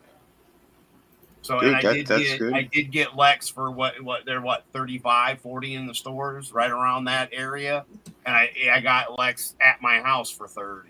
So wait, is Lex a newer one or I don't know. Oh, okay. Because I saw it on eBay all of a sudden. I was assuming these were some of the newer waves coming out from the old ones. He's probably like 4 or 5 months old. Oh, okay. Yeah. So that's like I said, but I haven't seen. Like I said, when I went to the store, the only 2 figures they had were the ones that are newer because Shifty got that Razor. And then the other one was Roman Reigns and the gold belt, which I want to get for Nathan, but I don't have, the fundage this month. I got to do it next month.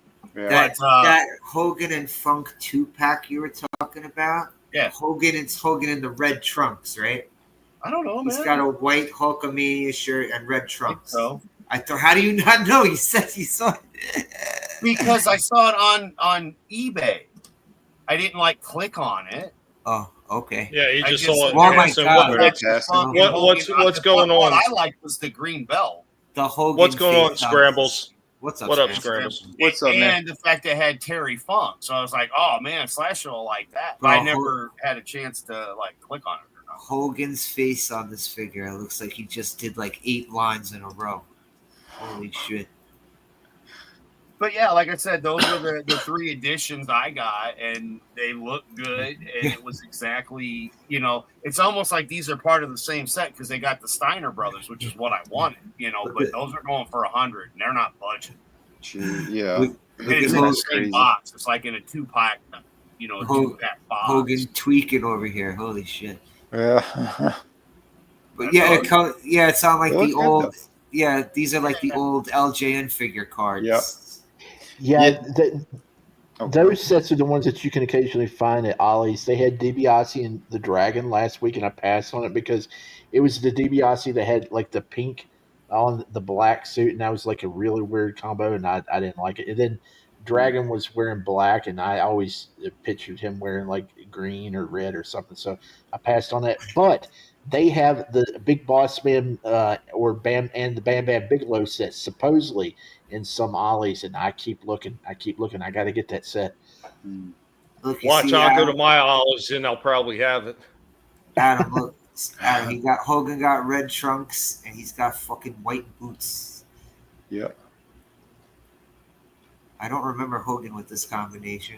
It kind of reminds me of Thunderlips outfit.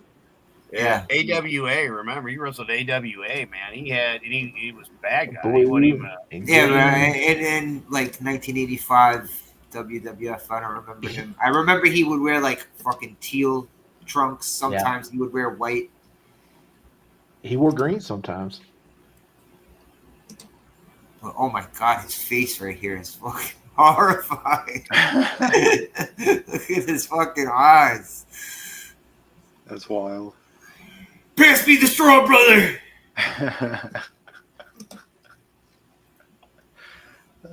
I can't wait till they get that Ultimate Hacksaw Jim Duggan figure out It ain't supposed to come out till fall of next year, but man, I've been waiting on it for him to get signed back into the WWF. I think it was always holding out for more money because he was never in the video games, or he would be pulled. Hacksaw Jim Duggan, or he would be pulled at the last minute. They were wanting to get him in the games, and he'd get pulled at the last minute. He was in some of the games. Early. He was in 3 games. He was in WrestleMania Superstars. Challenge. He was in Arcade Superstars.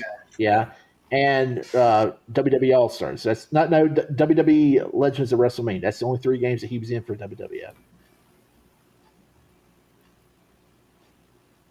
But him and Honky Tonk Man, Honky Tonk Man, and Andre, they didn't make it in the arcade from Superstars over at WrestleFest. No.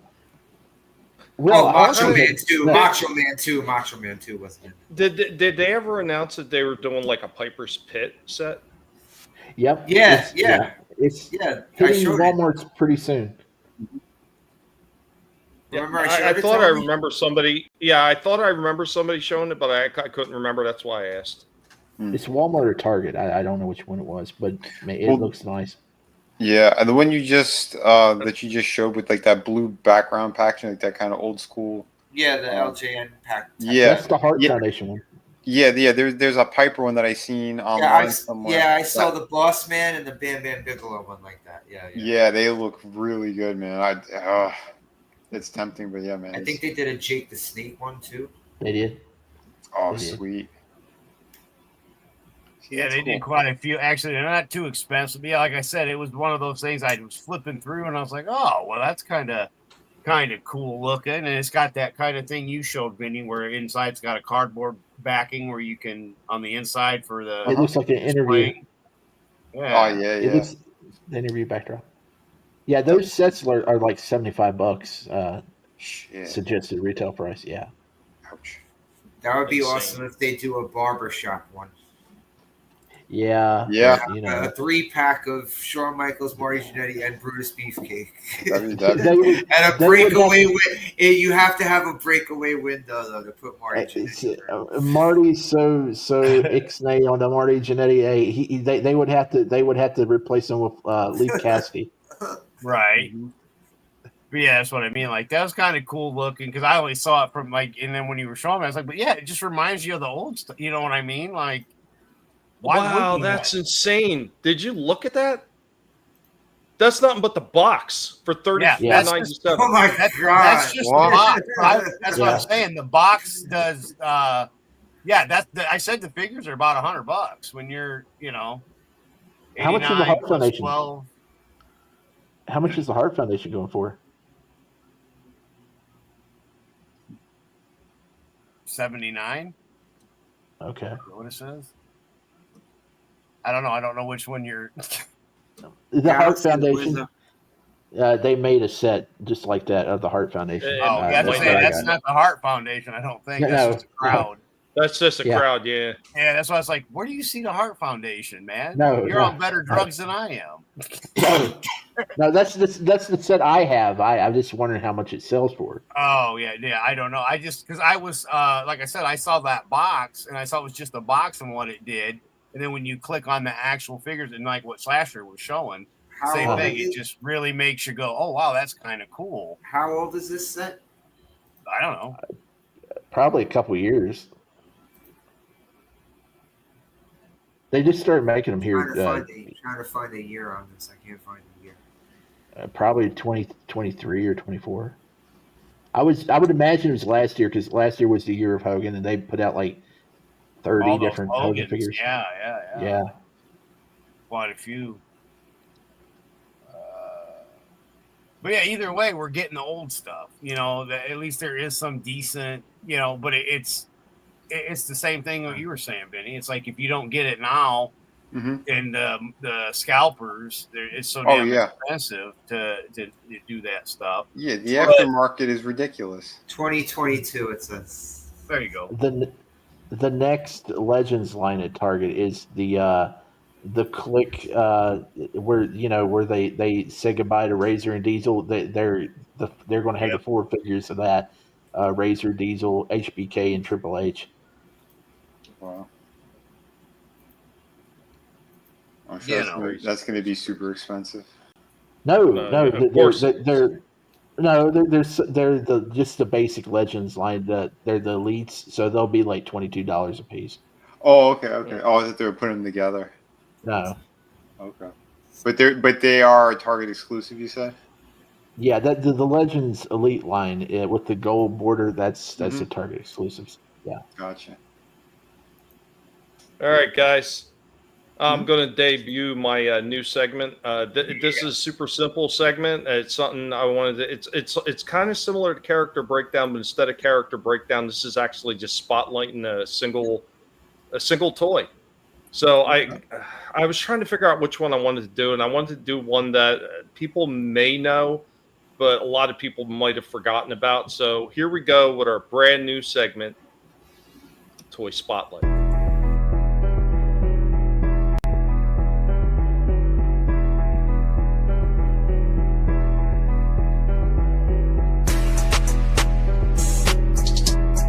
We are hanging out with Dark Helmet on his Toy Spotlight, and we got the Deluxe Autobot Whirl. So in case you didn't know, Hasbro did a lot of licensing from different companies, and Whirl happens to be one of those that was licensed out from Takatoku Toys. Now, when he was brought over, of course, he couldn't appear in the cartoons, could not appear initially in the comics because he was a licensed product, which, of course, Bandai eventually wound up purchasing Takatoku Toys. Along with Roadbuster, Whirl was part of their Dvorak toy line and had his own unique backstory with them. But in Transformers, he became Aerial Assault. His motto is, "Used logically, madness makes a great weapon." He loves his job, careens across the sky, spinning and weaving wild, crazy patterns, believes enemies are more terrified of him if he acts wild during an attack, flies at 400 miles per hour, range 1,600 miles, amazing maneuverability, can fly at almost any angle, carries 4 incendiary shell cannons, high energy photon beam rifle, has great strength as a robot, has null ray module on hand, paralyzo box on the leg, reckless, prone to rotor blade damage. Now, a lot of examples of him will not have this little antenna sitting on the head, and a lot of times these blades are usually broken. I unfortunately don't have any of his weapons, but there we go with our spotlight on Whirl. Guys, be sure to thank Dark Helmet for this one. We'll catch you next time.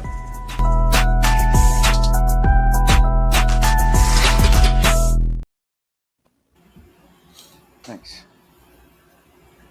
Yeah, a lot of people forget about those ones, those deluxe Autobots. A lot of people forgot about those ones, and yeah, like I've seen a lot of examples of that one. Man, it's been busted up in a million places.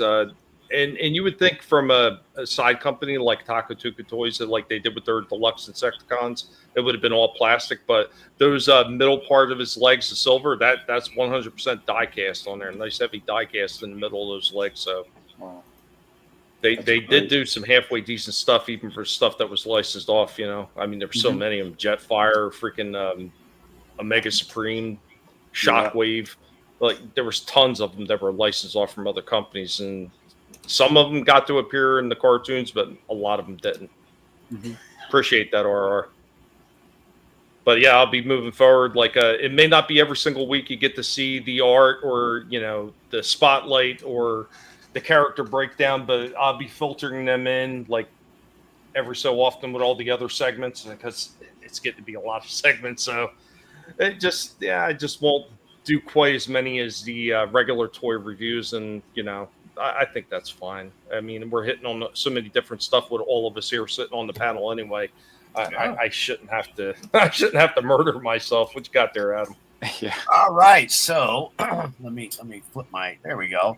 So right there's what I was talking about. We've got Hollywood Hogan here. It's a little on the dark side. I apologize because I did it real fast. And then, of course, you got the Winged Eagle Hogan. So you've literally got, when I put Hall and Nash there, what happened? But I have to get the protectors for it before I can put it on the wall. Oh, you made room already? Yeah, no, that's where the Hogan and Mr. T came down because they fell off. Oh, yeah. Yeah, yeah. And then I had the Piper, I was like, well, you got to have Mr. T under Piper, which you'll see here in a second. But yeah, just kind of getting all the way around how everything's like. Get the NWO belts there and everything, like I was saying, and that's not what we were supposed to do, but that's okay. Let's go. There we go. There's what we were looking for. But the light hit them. But we've got Hulk Hogan, Mr. T, Piper, Savage, and then that piece of shit, The Rock. And then the other piece of shit, Stone Cold Steve Austin, because we know he's a piece of shit. Yeah, and then Sid, because Sid was cool. Do you have Orndorff to go with those Hogan, Mr. T, and Piper figures? No, I don't, man. I tell you what, I never. Did they make one? They must. No, right? I don't think they did. There's a 3-pack that's got Orndorff. Yeah, the Piper's Pit set. Yeah, the Piper's Pit set has Orndorff. Yeah, yeah. The Piper's Pit set. The Piper's Pit set has it's the Piper's Pit one is Orndorff, Piper, and Orton. Well, did they give Orndorff like the weak arm? The cast. Well, his arm is all shriveled. No, Paul Orndorff, he got his arm fucked up and it like shriveled up. Shriveled, yeah. Oh, yeah. That's an added play feature. Yeah. You gotta swap it out with the female arm. Sorry, Vinnie. Oh, it's okay. All right, guys, I got one more segment for you here. I guarantee I'm going to stump everybody with this. So I rate it into years gone by for this one, and I'll probably be shocked if any of you remember this one at all. But here we go. Indy, pig of archaeological mystery, take it away.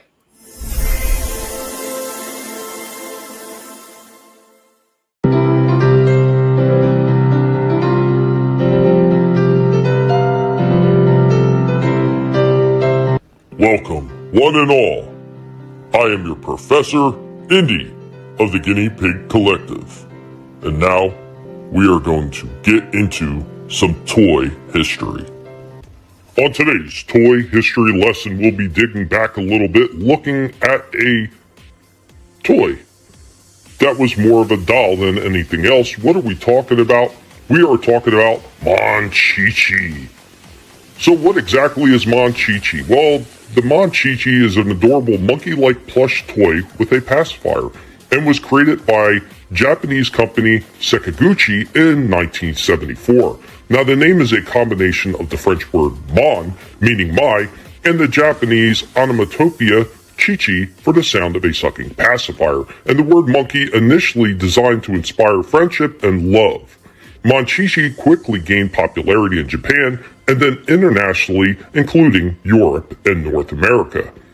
Now, of course, as we said, in 1974 it was created. In the early 1980s, they were sold by Mattel and became extremely popular in North America, and the cartoon series Mon-Chi-Chis by Hanna-Barbera was produced to further promote the toys. Now, however, in the late 1980s, Mon-Chi-Chi sales declined in North America, and Mattel stopped selling them. Now, in 2004, Sakaguchi revived the Mon-Chi-Chi line for the 30th anniversary of the toy, and in 2013 decided to distribute Mon-Chi-Chi worldwide under the same name, discontinuing the use of different names in various countries. As of late, Mon-Chi-Chi dolls still remain popular, especially among collectors and those who remember them from their childhood. They're available in various sizes and special editions, and have plenty of animated features to back them up. Guys, do you remember Mon-Chi-Chi? Thank you for joining me, Indy, on this toy history lesson. Yeah, I remember them. Yeah, there's a comic book artist I used to say this guy looks like an ugly Mon-Chi-Chi. I thought for sure I was going to stump you guys. I remember the cartoon too. Mm-hmm. The commercials, fucking the little jingle they had. Mon-Chi-Chi, Mon-Chi-Chi. Yeah, I wouldn't even attempt to try to play that because I'm sure I would get hit for it. Yeah, or Indy does some incredible research, man. That pig is always on point.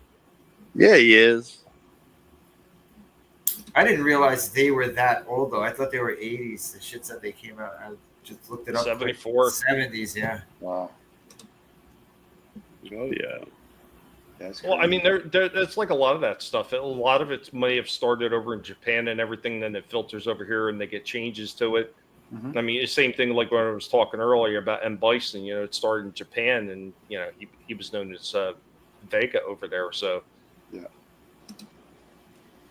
licensing. Yep. Well, now they get those newer versions. What are those? Bobolulus or whatever the hell they're called?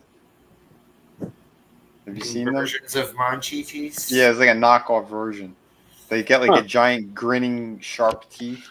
I remember the Monchichis though. They had that like it was kind of like an obscene gesture you could do with their hands because one of their hands like they had their like it was their thumb and their pointer finger were closed around, and then the way you get the Monchichi to hang from something is you stick your the finger from the other hand in the hole. Uncomfortable. It's the way to get them to hang from like your fucking your like bedpost or whatever. Oh man. Part of me, I'm out of breath. I just ran down to the basement because I thought I had some Monchichis tucked away, but I think I might have sold them. So I was going to try to pull them out and show them off, but I don't have them. So Oh shit. yeah, I had the little plastic figurines that they had. Yeah, that was the little wrap baggy ones that I showed at the end. Yep. Jeez. Yeah, they're missing, and I had some Smurf figures like that, and I don't know. I guess I sold them. I can't find them. Oh damn. Yeah. So as far as some of the other stuff we're going to talk about before we get out of here, I'd seen this over on Hasbro Pulse, this Predaking. Really wasn't sure of the price. If somebody wants to look up the price on it, but this is some kind of deluxe version that they have of Predaking. And it really does look like Tomy Toys had taken the lead on this one because this sure as shit doesn't look like a Hasbro design. Oh man. Nope. It still looks really cool. Mm-hmm. It does. Like you get a lot of detail on that shit. Like a lot of detail. They look amazing.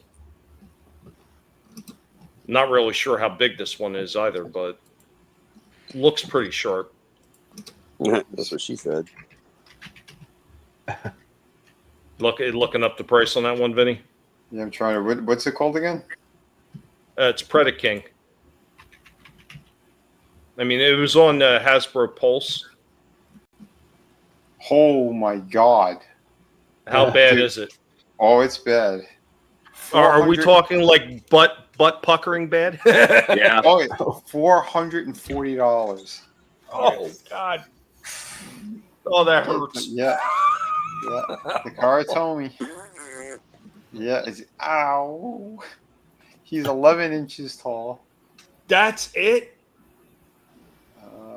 Yeah. Well, almost 12. He's close to it, but yeah. Almost. That's still. Holy shit, that is expensive. I hope they like got gold pin joints in there or something. Yeah, Like, well- there needs to be something to justify that price. Oh, he's got he's got every single finger, every joint moves. He's got an arsenal of weapons. Yeah, he comes with a ton of shit. He splits into two? Well, it's five figures. 5 of them. Oh, okay. Oh, gotcha. Yeah, I'm looking at it. Oh, yeah.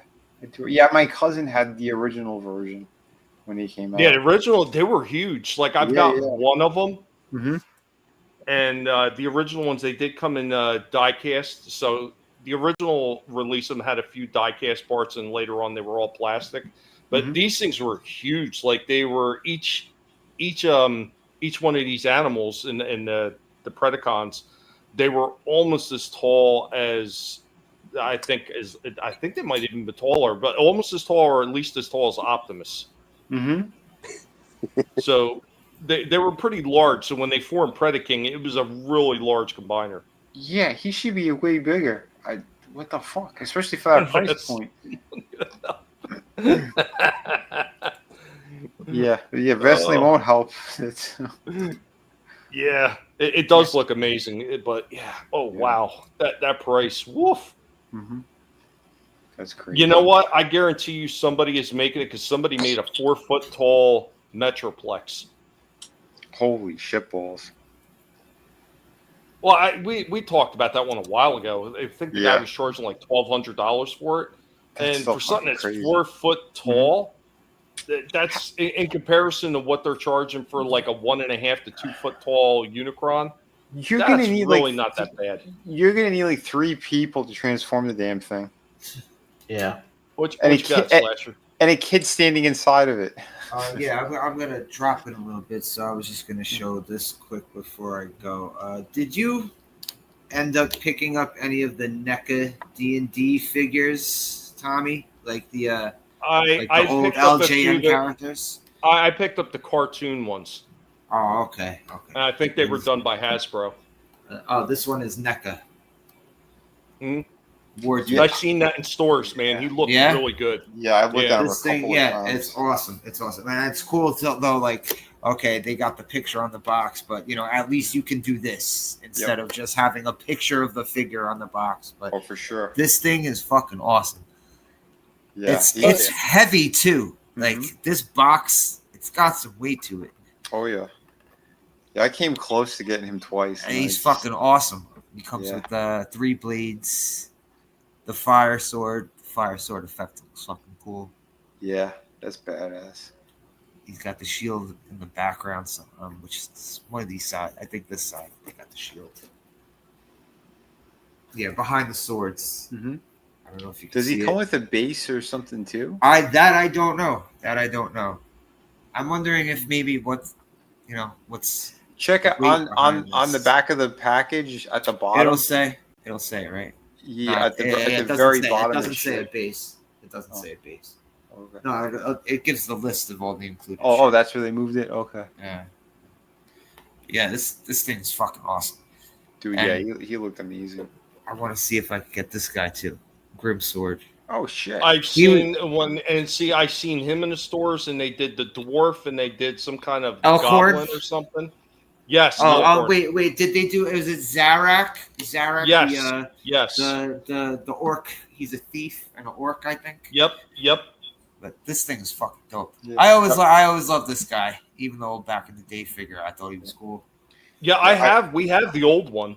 I old LJN one. swear I think I have it somewhere in a box tucked away. I don't know, but he looks. But I got another one. Sweet, he man. Looks cool. That's awesome.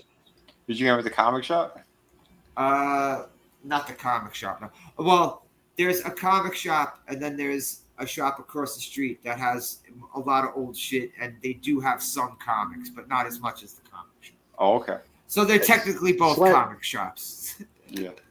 One's got more like toys and shit like that.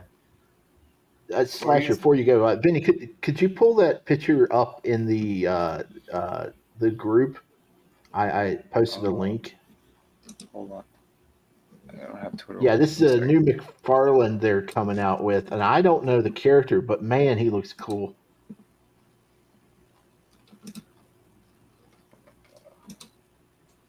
Oh yeah.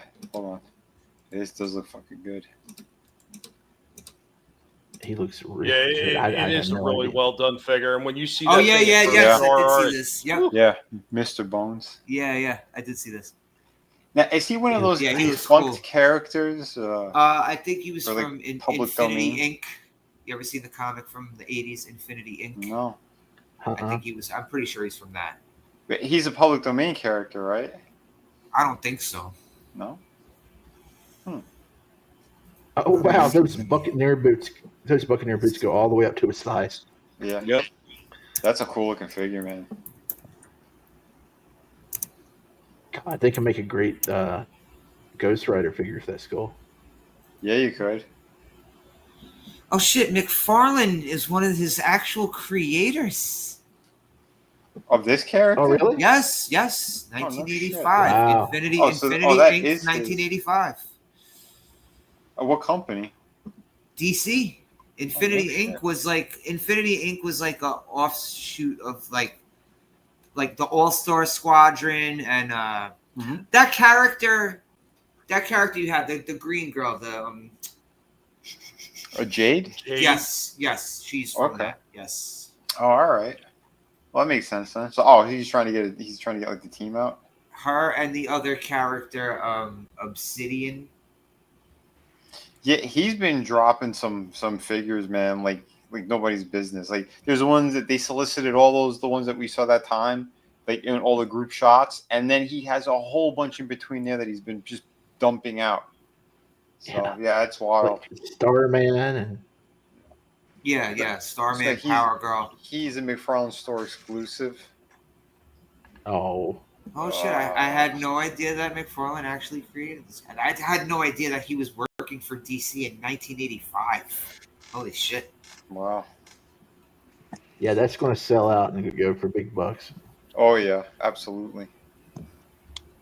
That's crazy. And he's going to be part of the multiverse figures, not the Silver Age figures, right? Not the digital figures. I don't know. It just says gold label on it. Yeah. He's exclusive to the store, so. Yeah, if it's exclusive to the store, then yeah, this thing's already sold out. But guys, I'm gonna drop out. Yeah, man. I'm streaming later if you guys want to hang out. I'm playing Batman Returns for Super Nintendo. I might jump in for a little bit. If he wants to hang out, I'll throw you the link. For like 15 or 45 minutes, right? Yep. Awesome. Yep. All right, guys. All right, later, everybody. Good, man. Later, dude. Moving on, they also have this Nemesis Prime version, Missing Link, just repaint. So I think the Missing Link for the Prime was sitting somewhere around 120 to 140, so he should be comparable in price. Yeah, he looks really pretty good. I like that. I like the chrome and everything that they do on these ones for the Missing Link. Because they got that G1 look to them. Yeah, and he does. He does come with the trailer as well. So. Oh, nice. They had a Starscream that looked pretty cool too. That was all grayed out and dead and whatnot. Mm-hmm. Well, I'm sure they're going to be doing more Missing Links. So they got Sunstreaker, they got Cordone, which is the white police car. They got Prime, Bumblebee, and Cliffjumper. So I know they're going to be doing more of these. I'm sure they're going to be doing some of the Jets as well. That should be pretty interesting. I wonder if they're going to wind up doing Megatron too. They're going to do the G1 gun Megatron. That would be really interesting. Since this is all Takara, you know they are not scared to do the gun version. They will do it. Oh, good, man. It'd sell, man. I'd buy 3 of them. Yep. Damn right. Also, Hasbro got this Ghost Rider to re-releasing. Nice. Oh, yeah. See, I wish they would update them, though, too, and take, like, the pins out, make them seamless. But, yeah, they're just taking the mold and putting them back out. But at least they're doing it. At least he's coming out again. I like that he has the alternate head that's, like, still human and kind of just starting to burn up. Yeah. They did put a lot into it. They're also doing another release of Doom, and I swear this one looks a little bit better than the one they did before. I don't know. Maybe it's just me. I like the darker one that I got. There's a 2018 Walgreens exclusive Doom that looks a lot better than this, but this one looks really good. Yeah. Well, it's the same body. They changed the head and they gave that green tunic, the soft one that's underneath. Those are the two things that they changed. And the color of the full plastic tunic is lighter over here. Yeah, I got him. Yeah, because it looks like the same.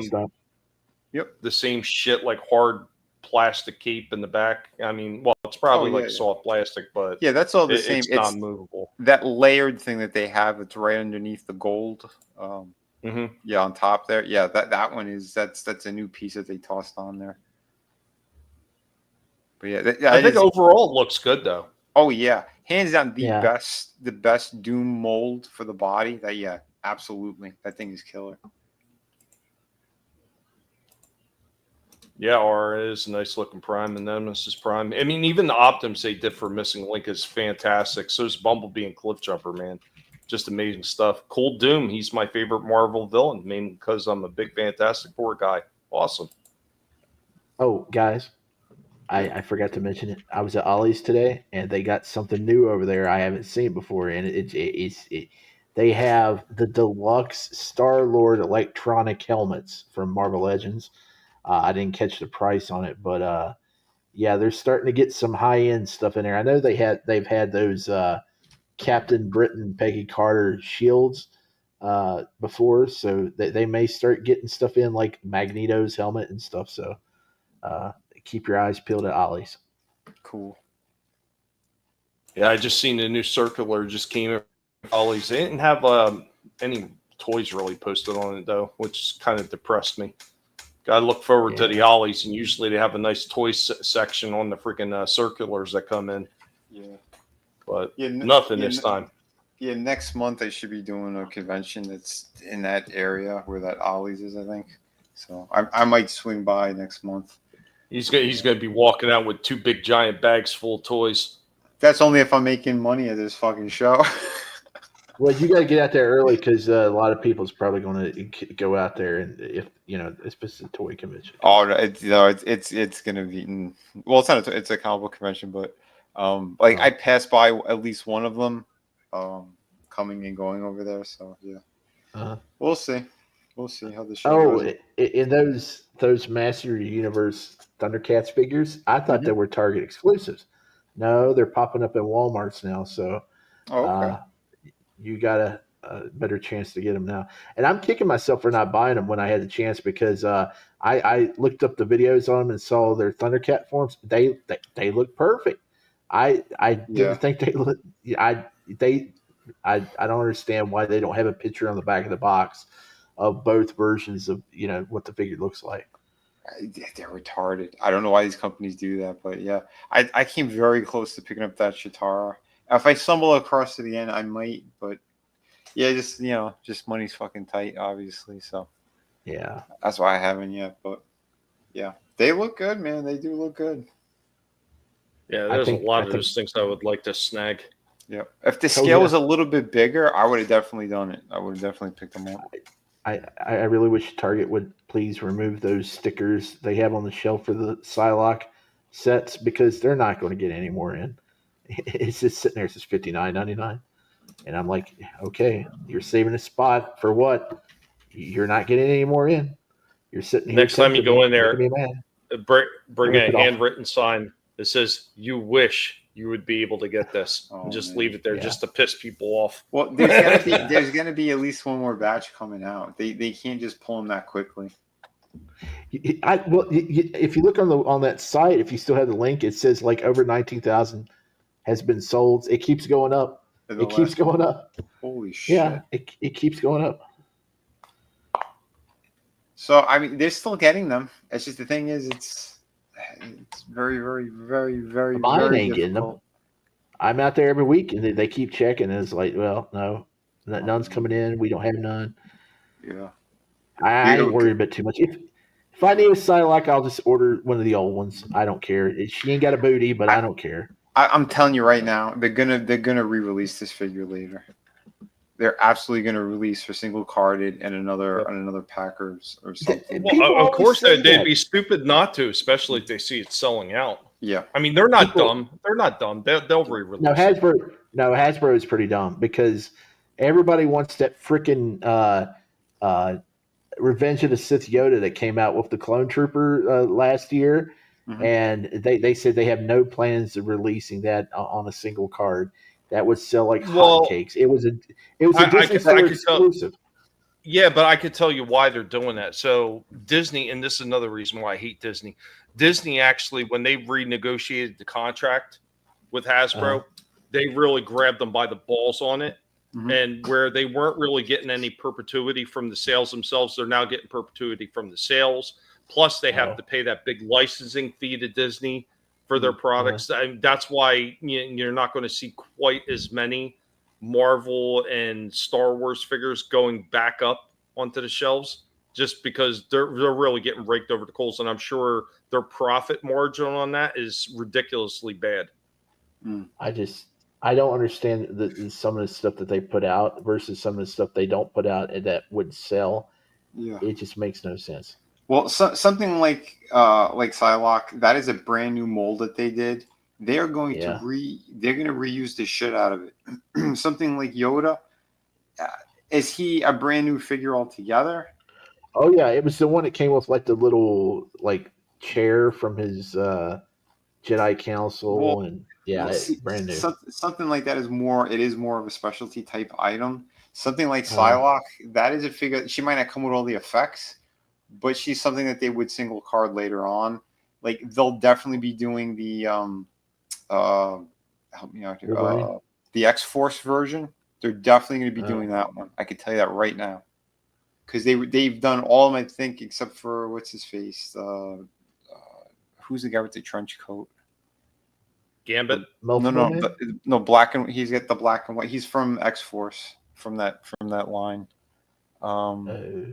Is it Phantom X? Is that the guy's name? I don't know. There's a specific line that they've released all of them. They just did the 2-pack. Yeah, I'm not hip to the new X-Force, the black and white X-Force. But I can guarantee you, what I know that version they're definitely going to do. But this blue version, they'll probably change the paint up, and they're going to re-release her. I can guarantee you that. And speaking of X-Force, that's another cool thing about Alien Earth. The team, it's a bunch of kids, and you got them led by like a white-haired dude. It reminds you of X-Force, like what that was cool because he worked on Legion. The dude that did this worked on Legion. So. Wait, what was the throwback he did to it? The Lost Boys team on Alien Earth. They're a group of kids led by a white-haired dude, older dude. It reminds me of X-Force and Cable. Oh, got gotcha. that vibe. Yeah. Timothy Oliphant. Yeah. Yeah, that dude. Okay. The character's name is Phantom X. Okay. Hold on. I'll show you real quick. Because I was collecting this series because the first couple of issues were fantastic. This is a number of years ago. This guy back here, he's the only one they haven't done yet. Okay. Out of the line. He's actually, this one right here with the 2 guns. He actually kills the kid version of Apocalypse when they try to reincarnate him and bring him back. Oh. So that's the team, and they pretty much did all of them. I think they even did the black and white or the grayed out version of Deathlock because he popped up at a certain point too. But that team in that book was pretty popular when it came out. So they're hitting all of them. So. I got one more thing to say, and I don't know what's up with it. I had that X-Men 97 Cyclops figure pre-ordered at Entertainment Earth, and it was supposed to drop late June, and then it was supposed to drop in July, and now it's set to drop in August, and it just keeps on passing. I don't know if it's even going to come out. I don't know what the deal is. I know they released Wolverine and Rogue and Gambit, so I would think that he might be getting a re-release, but it's just not shipping for some reason. With all the shit that these companies are putting out, I don't know, man. It's like they're just bombarding us. So who knows if they just move the schedule around or if they're trying to up the tariff excuse as well. I think that I think it may not actually ship, and they're going to fuck everybody that tried to pre-order that, and they're going to be like, well, we can't do it because they're not going to say it, but they'll probably do it because they got that $100 Cyclops coming out, and they want you to spend more money on that one for the Gamerverse. $100 one. Yeah, I think he's SH Figure Arts or whatever that's making it. Well, SH Figure Arts and Marvel Legends, they're two different. The Cyclops that you're waiting for is from which company? I'm just trying to get the 97, but it's never shipping. I've been waiting all summer on it. It keeps getting pushed back. So I'm thinking, if they may not even, be going to re-release it. They want people to get the $100 version. No, they don't really. That's not how they operate because there's completely different contracts and everything. Okay. If they said that they're re-releasing it definitively, yeah, just give them time. Like if they officially did it, or someone worked for them, like who's that one guy, Dan something? Like if he puts it out, I can't remember the guy's. I don't think he ever put it out. I don't think he ever mentioned it. But he never did. I don't know. Entertainment Earth's had it up for forever, so who knows? Yeah, Entertainment Earth. This is why I don't like doing pre-orders on some places because it's Tommy knows they screwed him over with that Transformers figure. Yeah, man. They screwed me a couple times, but Chaos, just for you. Cocaine's a hell of a drug. Because some of these companies, they're definitely on cocaine. But guys, I think this is a good place to bow out. We covered an awful lot of stuff tonight, and man, there's always more next week because the fun never ends here on Collectible Past. And I'm gonna give these guys their outros, and remember, stop by for Slasher's gaming stream. What did he say, about 12:10, 12:15, or somewhere right around that time? Something around there, yeah. A little bit. We'll have to look it up. Yeah, we'll have to look it up for sure. His show is definitely in the link below, and he's going to repost it on Twitter, no doubt. And I'll be right there alongside it, reposting it for him and make sure that it gets seen as best as I can. We're working with Paul's here, people. We're doing the best that we can. I want to thank every single person, of course, that stopped in the chat and has hung out with us. And right now, I'm going to hand it over to... Listen to me! Get me out of here, you fool! Too late, fools! Say nothing, Baroness. I saw the entire catastrophe. Oh boy, we got me a new intro here. Hey, that's cool. Oh yeah, I appreciate it. Hey, I'm Shifty, and I'm glad to be here again this week because I had a lot of fun here talking about toys. Took my mind off of a pretty crappy day I had, but hey, Tommy, I appreciate it. Every week, have fun here, and it's good deal. Good deal. Tomorrow night or Saturday night, probably Saturday night on Austin Ayers' channel. We're done. We're done with the Alien reviews for the movies. Right now we're covering Alien Earth, and we'll be covering the first 2 episodes and probably the Alien Monday anime that we didn't get to last week, which is pretty cool. It's some dude. It took him 6 years to make this little animated movie. It's the same dude that made the Star Wars TIE Fighter animated clip that used to be popular on YouTube.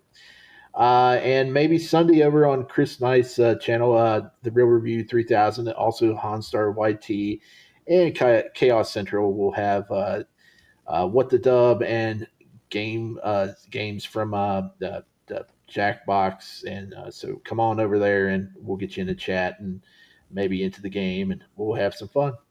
Thanks for having me. Awesome. Thank you, Shifty. Always appreciate it. And I'm going to hand it on over to...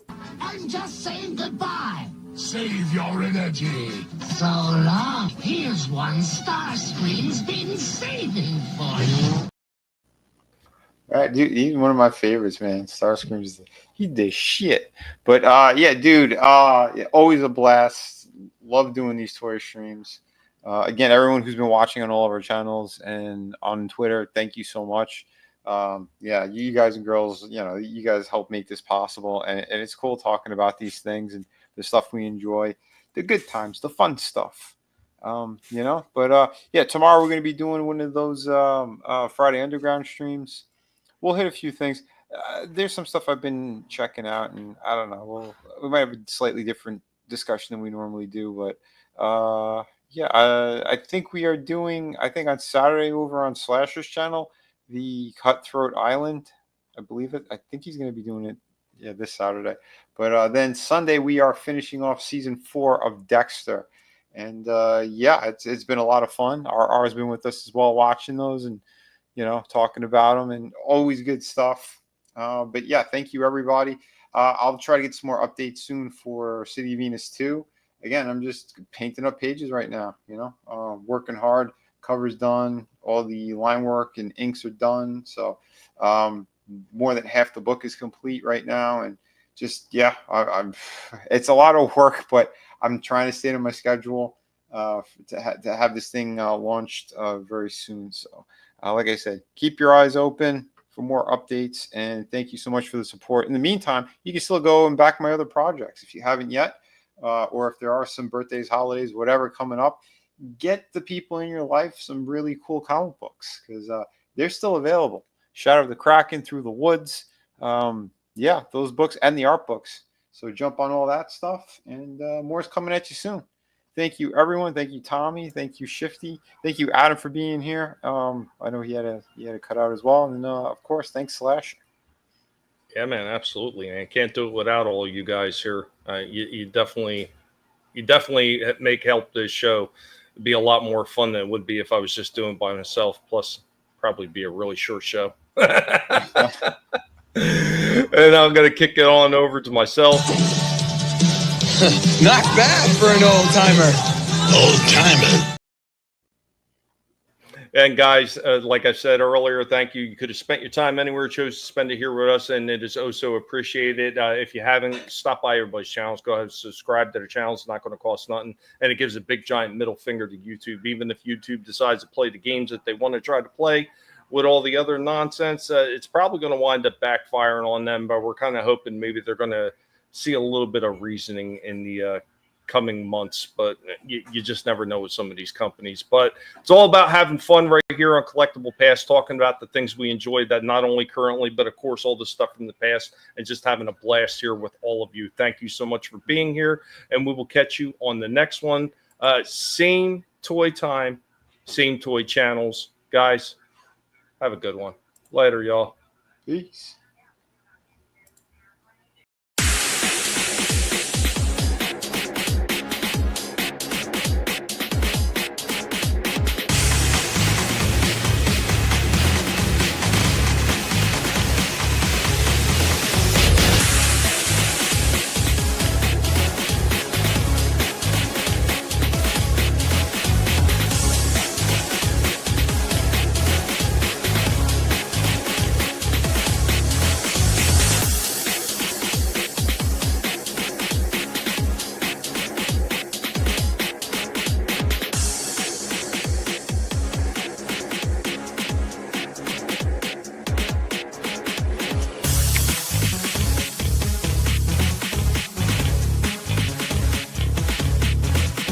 You better run, Mojito. You what?